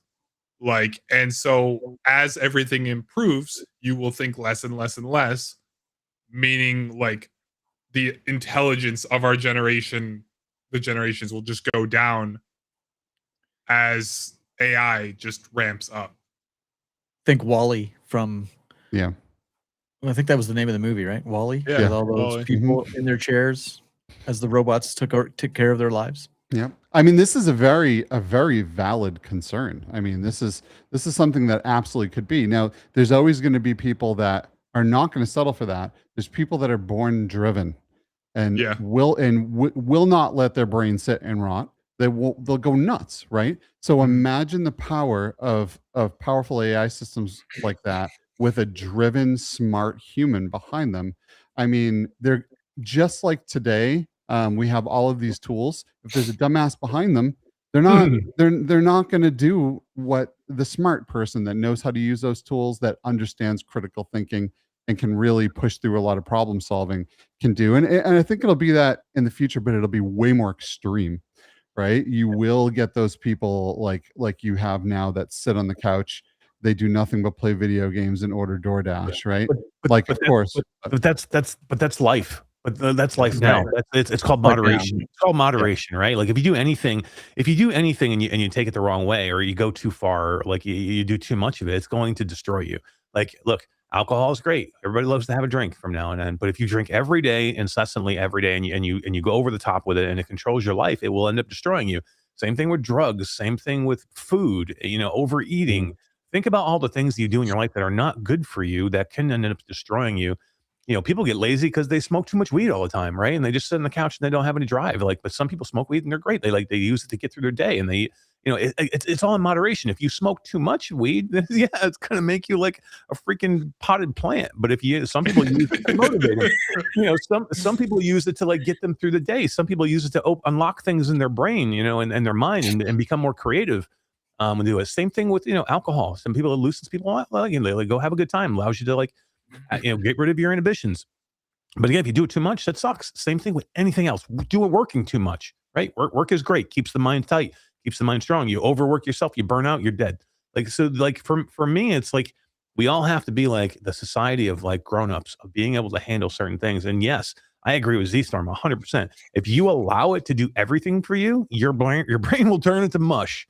What I would hope is you could allow it to do the mundane tasks for you that you don't want to do, so it allows you to go and be creative other places, to be that critical thinker in other areas that could be more impactful on your life or society or some other things. So again, I think there could be creative outlets for those things. Go take care of the stuff that like nobody wants to do, or that doesn't matter, right? And the stuff that like reading email. Yeah, right. Yeah. Go read all the bullshit emails that we have to go through. But yeah, I think a lot of it. What I would do to have Doctor Who's TARDIS and be able to just get in there, go 50 years in the future, pop my head out the door, and see what's happened to humanity because of AI's progression. Just right? gone. Like, are we gone? Are we? Have we been killed off by AI? Right? Are they the new species, or how did we learn to become way smarter? Did we merge with it? Right? Like, are we like superhumans? We don't need a computer in front of us. I don't know. I would love to go into the future and see. Can I get out of the TARDIS and stay there?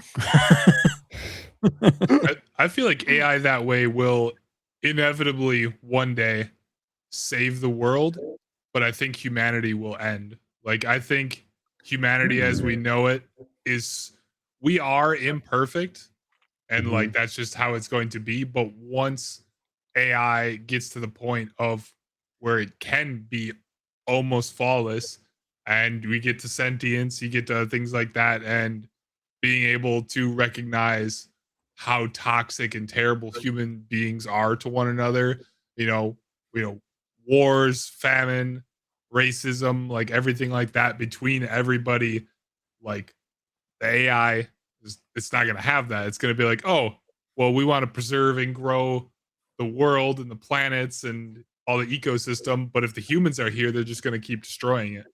Well, that's another good question. Can you have AI that does not think like a human when it is learned only on our actions and our literature and our movies and everything that we've taught it in all of our social media?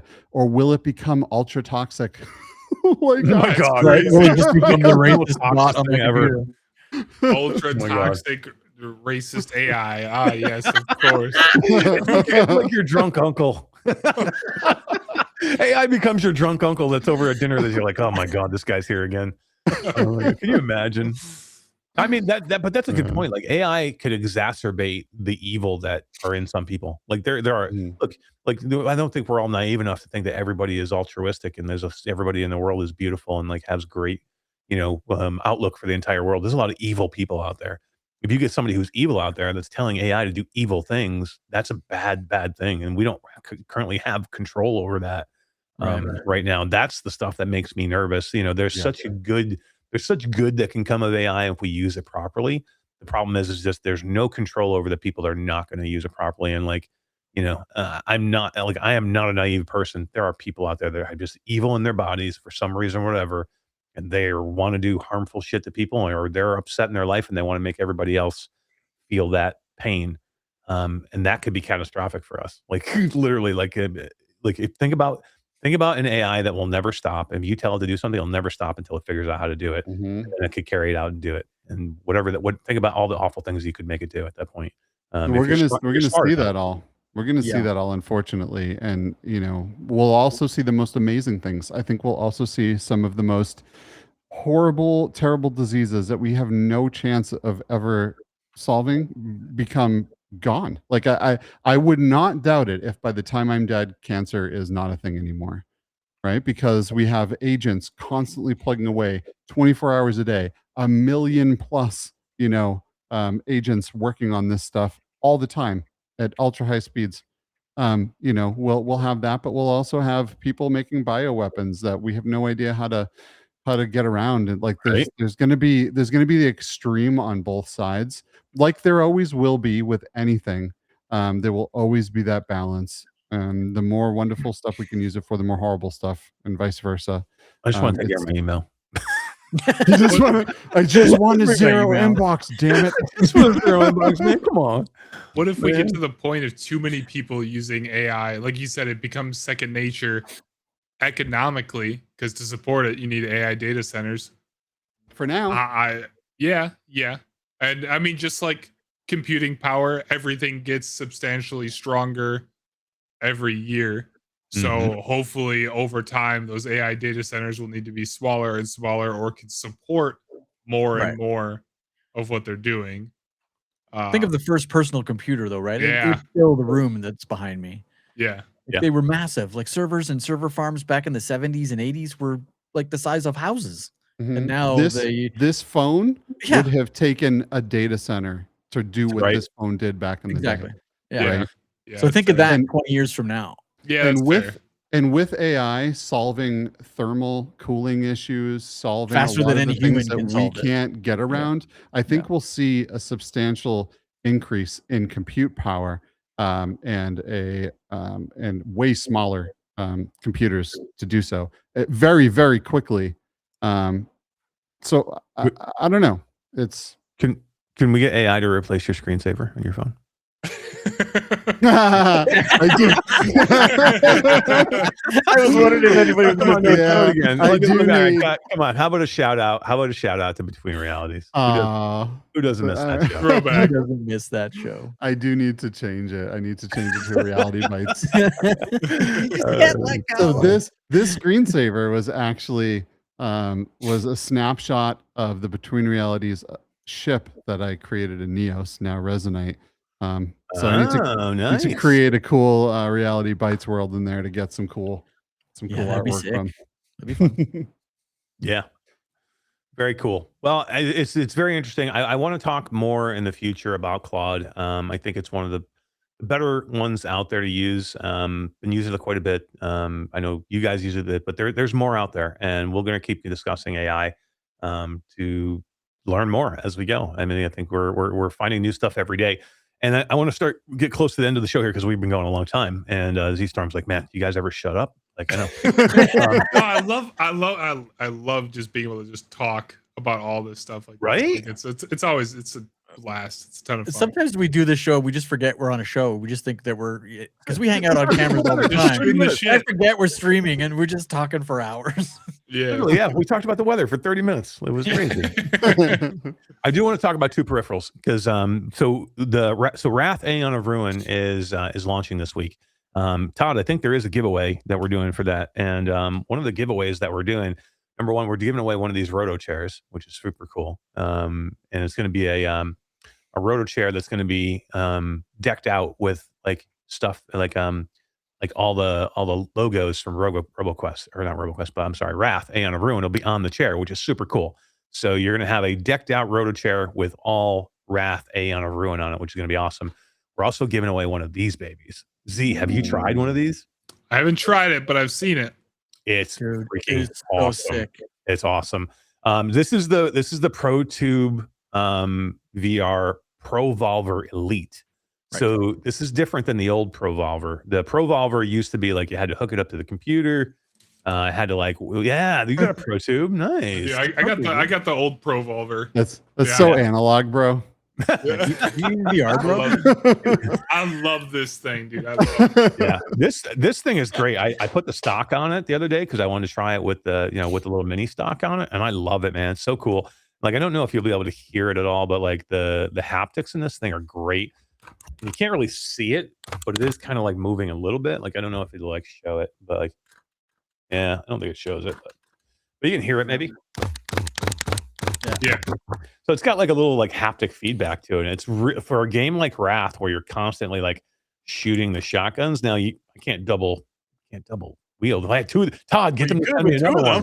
Yeah. Send me another one, Todd. Cool. I want to interject a little bit. Can you imagine that? Strap me into the roto chair, give me two freaking ProVolvers and a B haptic vest. Jesus Christ. Like I'll be like, sick. oh my God. So I just want to interject a little bit. The guns themselves, that you don't need to hook them up to the headset, Z, like with the other ProVolver. The controller goes in, and the button for the attachment lines up with the button on the controller. So you just have to push the button on the controller, and the haptic gun fires, and you get feedback. It's a super smart way to do it without needing to hook up. I think you can program it into the game if you choose to, right? So if but you don't have to anymore because it's literally just a button, because your controller goes right here. It's just a button press from your touch controller. So every game with a gun, you can play that with that thing. But if you use the SDK, right, you should be able to program different haptic patterns for the different weapons. Yeah, so like if you pull a trigger for an automatic weapon, you have to be like blah, blah, blah, blah, blah. Yeah. Yep. Yeah, you can absolutely do that. You don't have to again, but you can do that if you just want to do it a little bit more simply. But what's nice about this one, so it's gonna be branded right here. So the one that you're gonna have with the giveaway is branded Wrath VR, which is gonna be right here and right here underneath ProTube. So it's gonna be cool. And then you'll be able to buy a branded ProTube from their website that's Wrath. So even if you don't win one and you want to buy one, you want to get one of these anyway, you can get one that's branded Wrath, which is going to be super cool. Sick. And yeah, these things are great, man. I've been loving it. I love the idea that I don't have to program it if I just want to go play it. What did I try the other day? I went into Forefront the other day because Damian Ruffy's been telling me how good Forefront is. So I'm like, okay, I'm going to go in and try Forefront. Tried it with this. It was super cool. It does give you that feel. So I loved it a lot. So, just give you the feel of feedback. How much does that one run cost-wise for that whole setup? Great question, Todd. I don't actually know. 1 moment, please. Yeah, and this one, I don't know if they still have the regular ProVolver or if it's only this model available, but this one is the Elite, the ProVolver Elite. But I do love having, I think it does come with the stock, the little mini stock on it, which is great. And I'm sure you could probably set it up to where it's got a full stock with just another tube. I think it would work. I love ProTube for if you're looking for a gun stock though, ProTube is great. They're not cheap. They're expensive, but they're worth it. Anywhere between $250 and $299. They have some branded ones with other games as well. They've partnered with. Is that Canadian or US? That's British pounds. I don't know why it's in British pounds. Why are you in British pounds, bro? I don't know. It's some Canadian and the website panicked. How dare dare you come on here, you crazy Canadian? I'm changing it to USD doesn't work. Maybe that's why. You know who else likes British pounds? My mom. Yeah, she does. Yeah, she does. But yeah, I mean, check it out. If you want to win one, you can go. If we want to link the Gleam giveaway, that's what it looks like you did. Go do the Gleam giveaway. You 345 US. Look all the things. 345 US. Anywhere Not from cheap. 299. Oh no, 299 is for the Pico version. There is a PSVR 2 version as well that fits the PSVR 2 Ooh. controller.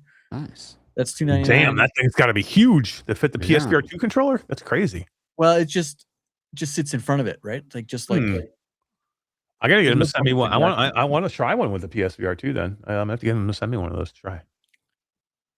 They're super cool. All right, one quick thing. I want to show this one thing before we go too. And like guys, we're not hawking stuff. I bought this thing. This is the problem. I told you guys the other day. When you're scrolling at night, Z, do you do this? TikTok shop is killing me. Like I don't scroll anymore at night. I don't. Yeah. Nope. My phone goes on my side bed. Yeah, I have to stop myself, like, because these are like TikTok shop makes things so easy, and like I'm like, but like some of the deals are actually pretty good. So I'm like, I mean, I like some of these things, but like, so I've been doing a lot of flat gaming, as we said. I'm flat gaming a lot, playing Arc Raiders or whatever, and I play in my Apple Vision Pro headset. I just put that on. I'm playing flat games, with an Xbox controller on a huge screen in my headset. I love it. I just hook up, wirelessly to Steam Link through my Apple Vision Pro. It's great, but I need to have a controller, to play. I do have like an Xbox, like an Elite controller, but it's getting old, and I'm starting to get stick drift. So I'm like, I need a new one, and I've been wanting to get one of these newer ones that have the Hall effect joysticks. They're basically almost guaranteed not to get stick drift, and so I'm not like putting this out there like you guys should go buy this. I know nothing about it. I literally just got it in the mail, but I just wanted to show it because it looks pretty cool. We all looked at it before the show, and like I just want to open it up. Like I haven't even opened it yet, so but I want to show it off because look, gaming in your VR headset is going to be a thing. So like regular gaming. So go do it. Get a controller. This feels pretty good. Yeah, you got the clear one, right? Like it's see-through, so you can see some of the text it's inside. the front is see-through, so you can kind of like see through. It's got like a see-through body. The back is just a regular back. Okay. But it's got the paddles on the back, which is great. So you can use the paddles to jump and stuff like that. So if you don't want to take because here's the biggest thing. If you don't want to take like playing any playing anything, you don't want to get your hand off of this right here, right? That's your stick. You always want to have their finger, because if you have to hit a button here to do anything, jump or slide or whatever, you're taking your finger off your movement button, which is not good. So having the paddles in the back is absolutely the way to play. Unless you play claw grip. Have you ever seen any of these guys that play claw? Yeah, I've seen it. It's crazy. They play like this basically, so they can always have their hand here, and then they can button press with their other finger. I'm like, I couldn't even think about doing that. I didn't even know how to do it. Like, and they do it so good. Like, there's a streamer that I watch. His name is Zlaner, and that's the guy I've been watching play Arc Raiders. But he played COD for years, and he played Warzone for years, and he's really good. But he plays claw grip. He's playing mouse and keyboard for Arc, but when he played Warzone, he plays claw. Wow. And I watched, and like he showed himself playing one day. I'm like, oh, the I'm like, but he's like, that's what I learned. But basically, what it is he uses his thumb. So he's like playing like this. He's like, so his index finger is what controls the joystick. So he's like this on it. I'm like, that is insane. But this thing's pretty cool. It has a screen on here, and basically what you're able to do with this one, why I really liked it, it was able to you're able to program the entire thing with this. So you can program in your dead zones in each controller. You can program in your trigger presses to have it shoot actually at a shorter trigger press. So if you want to get to want to fire faster before you have to depress the whole thing all the way down, you can actually control that through the controller here on the front. So can I get an auto clicker Chronos in there? And the website does show the screen really well too. Yeah. So you can get just a quick idea of the things that kind of display on the screen. Which is pretty sick. All right, let me hide that. Yeah, and it comes with it does come with a wireless dongle as well. So So I I'm want a little assuming- AI assistant on the controller. That's what I want. Yeah, right. It's the AI controller. Just play for me, and I don't have to worry about playing. I can just watch, I can just watch it play. Yeah, that'd be cool. V World Japan said, "Did Eric mention the Pro Bomber Elite?" I did. I just covered it for like 15 minutes. You missed it. But yeah, I mean, this is pretty cool, man. I like this a lot. Like, I'm hopeful that I'm not even sure now. It's got to be Bluetooth too, right? This is just for no lag. Or it might be for if you have crappy Bluetooth or you don't have Bluetooth on your machine at all. Yeah. Oh, maybe, yeah. You know, Because I know there is like a little bit, even when you use Bluetooth controllers, there is a little bit of controller lag. So the problem is when I play on my Apple Vision Pro, I actually don't connect the controller to my laptop. The controller is actually Bluetooth connected to my Apple Vision Pro. It could be wireless as well. Yeah, Like I'm hopeful. dedicated wireless. No, I mean like a dedicated wireless adapter, like the keyboard I'm using. This Keytronic keyboard or whatever this company Keychron keyboard. Yep. Works faster through wireless than it does through Bluetooth. Oh, really? Yeah, it works just as fast as a where did everybody go? Just as fast as a wired keyboard, but with wireless. So look at this. So this is where it looks like where the Bluetooth this is where the dongle goes. Why would that be? So the I don't know. All I dongle can goes see in is Skeeva's screen. wait, what? here? Really? Yeah. You can't see me. It all broke. It all broke again. Yeah. Broke everybody. I can't see It could be a place to store it, Eric. Oh, maybe 'Cause it's a lot of I was a lot of wondering times- if it connected. So I was wondering, like, why would it connect to the base? So Yeah. so this Yeah. could, this. it's probably a storage spot, so you don't. lose the dongle. Okay, because it does like click right inside of there. Yeah. Cool though. It looks gorgeous. I really can't wait to hear what you think about playing on it to see if it's worth Feel buying. really good. The buttons feel a little weird to me, and maybe it's because they don't feel like they depress enough for some reason. But maybe I can program those too. I think you can program the button press too, like how much they press. But it does feel like a little weird. But the weight feels good. It feels very comfortable. I'm a 360 controller guy, like not a PlayStation controller guy. So I don't know what you guys normally use when you play. But I like the feel of the 360 controller better than say like the PlayStation controller. I keyboard and mouse almost every game.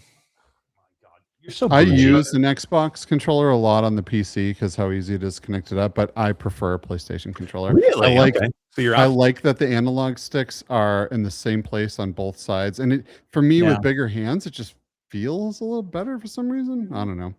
Which is crazy for me because like I also have bigger hands and I grew up as a PlayStation kid. Like I didn't have Xbox at all, but I definitely prefer my Xbox controller over PlayStation for if I'm doing like Stardew or like racing games, like little casual games. I'll play with the controller. Yeah, you know who loves when you have bigger hands? My mom. Yeah, she This does. is my go-to. It's just your plain old Xbox. Yeah, I have the limited edition Halo Xbox One controller, or whatever that I Nice. fell in love with Oh, when I fancy. got it. Yeah. Oh, actually, I got the one that came with this headset too, because I got the Xbox Quest headset. Oh yeah. I forgot I had that control. I think my son stole it. Now that I think about it, Son of a. son of a. Really cool accent, like with the green under the joysticks. Yeah, Those were it really came with the black strap with green highlights too, but I didn't like the strap, so I took it off. But yeah, it's got the green and it's got green on the inside. They here. should have made So it the glow green though, like when you turn it Xbox on. logo. Mhm. Yeah, it that should have would be glowed. crazy. Yeah. There should have been an X right on the front of Oh, that. that would have been cool. Yeah. Yeah. No, I- glowing X. You should have turned it on and you should have done the old like Xbox boot up logo Oh, inside the On the headset. outside. No, That no, would've been inside cool. the headset. I mean, inside the headset, just like Yeah. making the sound and everything. Oh, Yeah. I want to see the red ring of death on the front. Oh, Remember the red ring of death? no. The As green soon as you saw glow that, you just knew you turns were red. screwed. Yeah. Like, oh, I'm so screwed. That's cool. I mean, yeah. So again, TikTok shop. Me scrolling at night, I'm like, oh, I really want that. It looks pretty cool. It's all RGB lighting too. When you turn it on, and you can change what the RGB what it looks like and everything on the front. So you got to look cool playing it too. Of course. But it's cool. I'll check it out. I'll let you guys know how it is. This is it's called the Manba One. Is this controller? and I think the controller by itself was like $80. I think we saw or whatever, and like the dock is like $20, something like I that. think it's on sale right now for Easter. Yeah, it's 10% off right now. Nice. Yeah. And again, I'm not saying go buy it. I don't know if it's any good or not. Like, just it feels good. It feels I just good. bought 6 of them. Use code Q2. No, we're not Q2C anymore. Yeah. No, Reality I Bites. bought this thing. So I bought this That's thing. cool. Well, cool, Look guys. forward to I hearing think about it's. I think it's been a great show. Z, thanks for coming back on, man. And you're welcome here anytime. Anytime you want to come on and hang out and chat. I would love to talk some more gaming. I would love to talk some motorcycles. We're not just a gaming podcast anymore. We're like, hey, let's talk about whatever we like to talk about. Like I know that you're into cars and you love rebuilding cars. So I think it would be cool to come and talk cars one night. I'm a car guy. Been a car guy all my life. So That'd be fun. would love to talk cars, talk AI, talk whatever. We talk about weather. Who cares? We could talk about living in Florida. I think we've piqued the curiosity with AI, and I think next time ZStorm might have a story or two to tell. So, Ooh, he's gonna start coding with Claude. Might try do some vibe coding. yeah, that's right. And that's like this new thing, right? Everybody's vibe coding. I'm a vibe coder. I might try. I think I am going to try out Claude a little bit and take a little bit of a deeper look into that. You're intriguing me now with these agents. So here's the thing, though. Here's the thing. Don't just go on Claude's website and start typing in there. That is not Claude Code. Like you have to download the Claude Code program, or you have to install it into your PowerShell or into VS Code or whatever.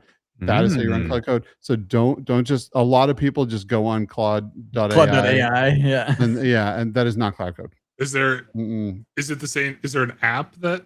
Yeah, you can download the app from the website as well. It's an app, but it's not like a program that runs. It runs inside of a terminal session. No, but there is a program that runs too. It's so you can do it that way as well. Yeah. I guess if you're new, you could use that. Okay, so the app. I don't like that. The app experience isn't the full experience. Well, really, if you want the full experience, you could plug it into VS Code. Yeah, it's the full crap. What's the other one that's I have mine running through PowerShell. You can run it through Crispy, so you can talk to it through Discord. You can. There's lots of ways to do it. Yeah. Downloading the desktop app is a good starting point. It's definitely far better than what you're going to get on the website, like Claude.ai. And what it does is it creates like this sandboxed off area on your drive through almost like a virtual machine.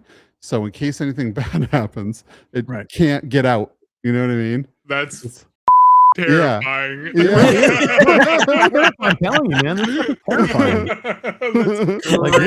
Hearing that makes me not want to do that. I mean, we're like installing a bomb, like it's just a bomb Trojan inside my machine, ready to go off. You're giving this thing access to your bank accounts and your computer and like anything. Like, what could go wrong? Oh yeah, everything's fine. Nothing to see here. Everything's fine. So Skeeva and I did an episode we called Nerd Talk about 3 weeks ago on the podcast, where all we did was talk about AI, introduced it to people, showed everybody how it works. We actually vibe coded live on the show. We made some websites and a bunch of cool shit. I would suggest go watching that to kind of get your feet wet and see how easy it is and how to make it work. Okay. Yep. Bring me on Discord. I'll help you out. Oh yeah. Yeah, exactly. We're always around. All right, guys, I'll say one last thing. Everybody out there watching now or watching later, go and either pre-order Wrath, wishlist it, or on Thursday, go buy it. Wrath, Aeon of Ruin VR, Brutal Edition. You're going to have a blast. I promise. Go do that. Go play the game. Support this stuff. If you want to see more flat to VR stuff, if you want to see more Team Beef, Team Beef have been putting in lots of work, and this is a co-effort too. It's not just Team Beef that built it. This is Team Beef doing development, also a development from our Flat to VR team together, doing this together. And then our company Impact Inc. doing all the publishing for it. This is a true team effort. But if you want to see more from Team Beef, if you want to see both Team Beef and Flat to VR doing more of these types of things, if you want to see your favorite boomer shooter, if you want to someday see maybe Doom or Quake or like cool things like that actually come to VR officially, support here. This is where it starts. You have to go buy the games. You have to support. Keep them wanting to come and do this and do it more, and not just be a passion project of the modding community, but be an official thing. This is their first ever release. It's a special day for them. Go support. They've been giving back to the community for a long, long time. Show them how much love that you have and that you want to see more things. This will allow us to go do more things and get more of these awesome IPs. So go show your support for Wrath. And then eventually go show your support for Flat Out. Flat Out's coming at the end of the month. So Flat Out 4 VR. Yeah. Z. With wheel and pedal support. Ooh. I got my racing rig in the living room ready to roll. Heck yeah. Be awesome. Scott from Scott George 9565 says, let's talk about Japan.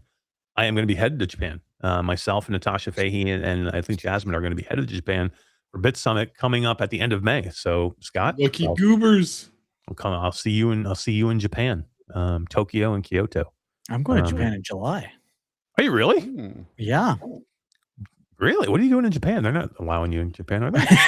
They don't allow Canadians in Japan. No. It's So super just so you famous know, in Japan. Japan in July is like 400 degrees. just so I you know. Your Canadian white I'm pasty aware. butt will absolutely die there. I'm aware. I was there last year for Bit Summit in July, and it was like 110. You want to talk about humidity? It was worse than Florida. It's like 110 degrees with humidity there. Yeah, I know. You're gonna be fine done, tonight. bro. You're done. You're done. Not taking pants. Just Wow, underwear. that surprised me. Just underwear. There's another crazy Canadian walking around in his underwear. But cool. It's a good show, guys. I appreciate you guys coming out and hanging out tonight. Thanks for everybody who's watching. Thanks for everybody who's watching afterwards. We appreciate you. Like and subscribe to the channel. Guys, almost 17,000 subscribers now. We're doing a pretty good job. We're doing a thing. Yeah. We're doing some things. It helps. Skeeva's here. Skeeva's here to help us bring us along. That's right. All right, guys. We'll catch you on next week's show. We'll be back next Tuesday, better than ever, with who knows what to talk about. Maybe we'll have Team Beef come in next week and talk about Wrath after his launch. So Yeah, maybe. That's a good idea. that'll be cool. All right. See you guys. Bye, y'all.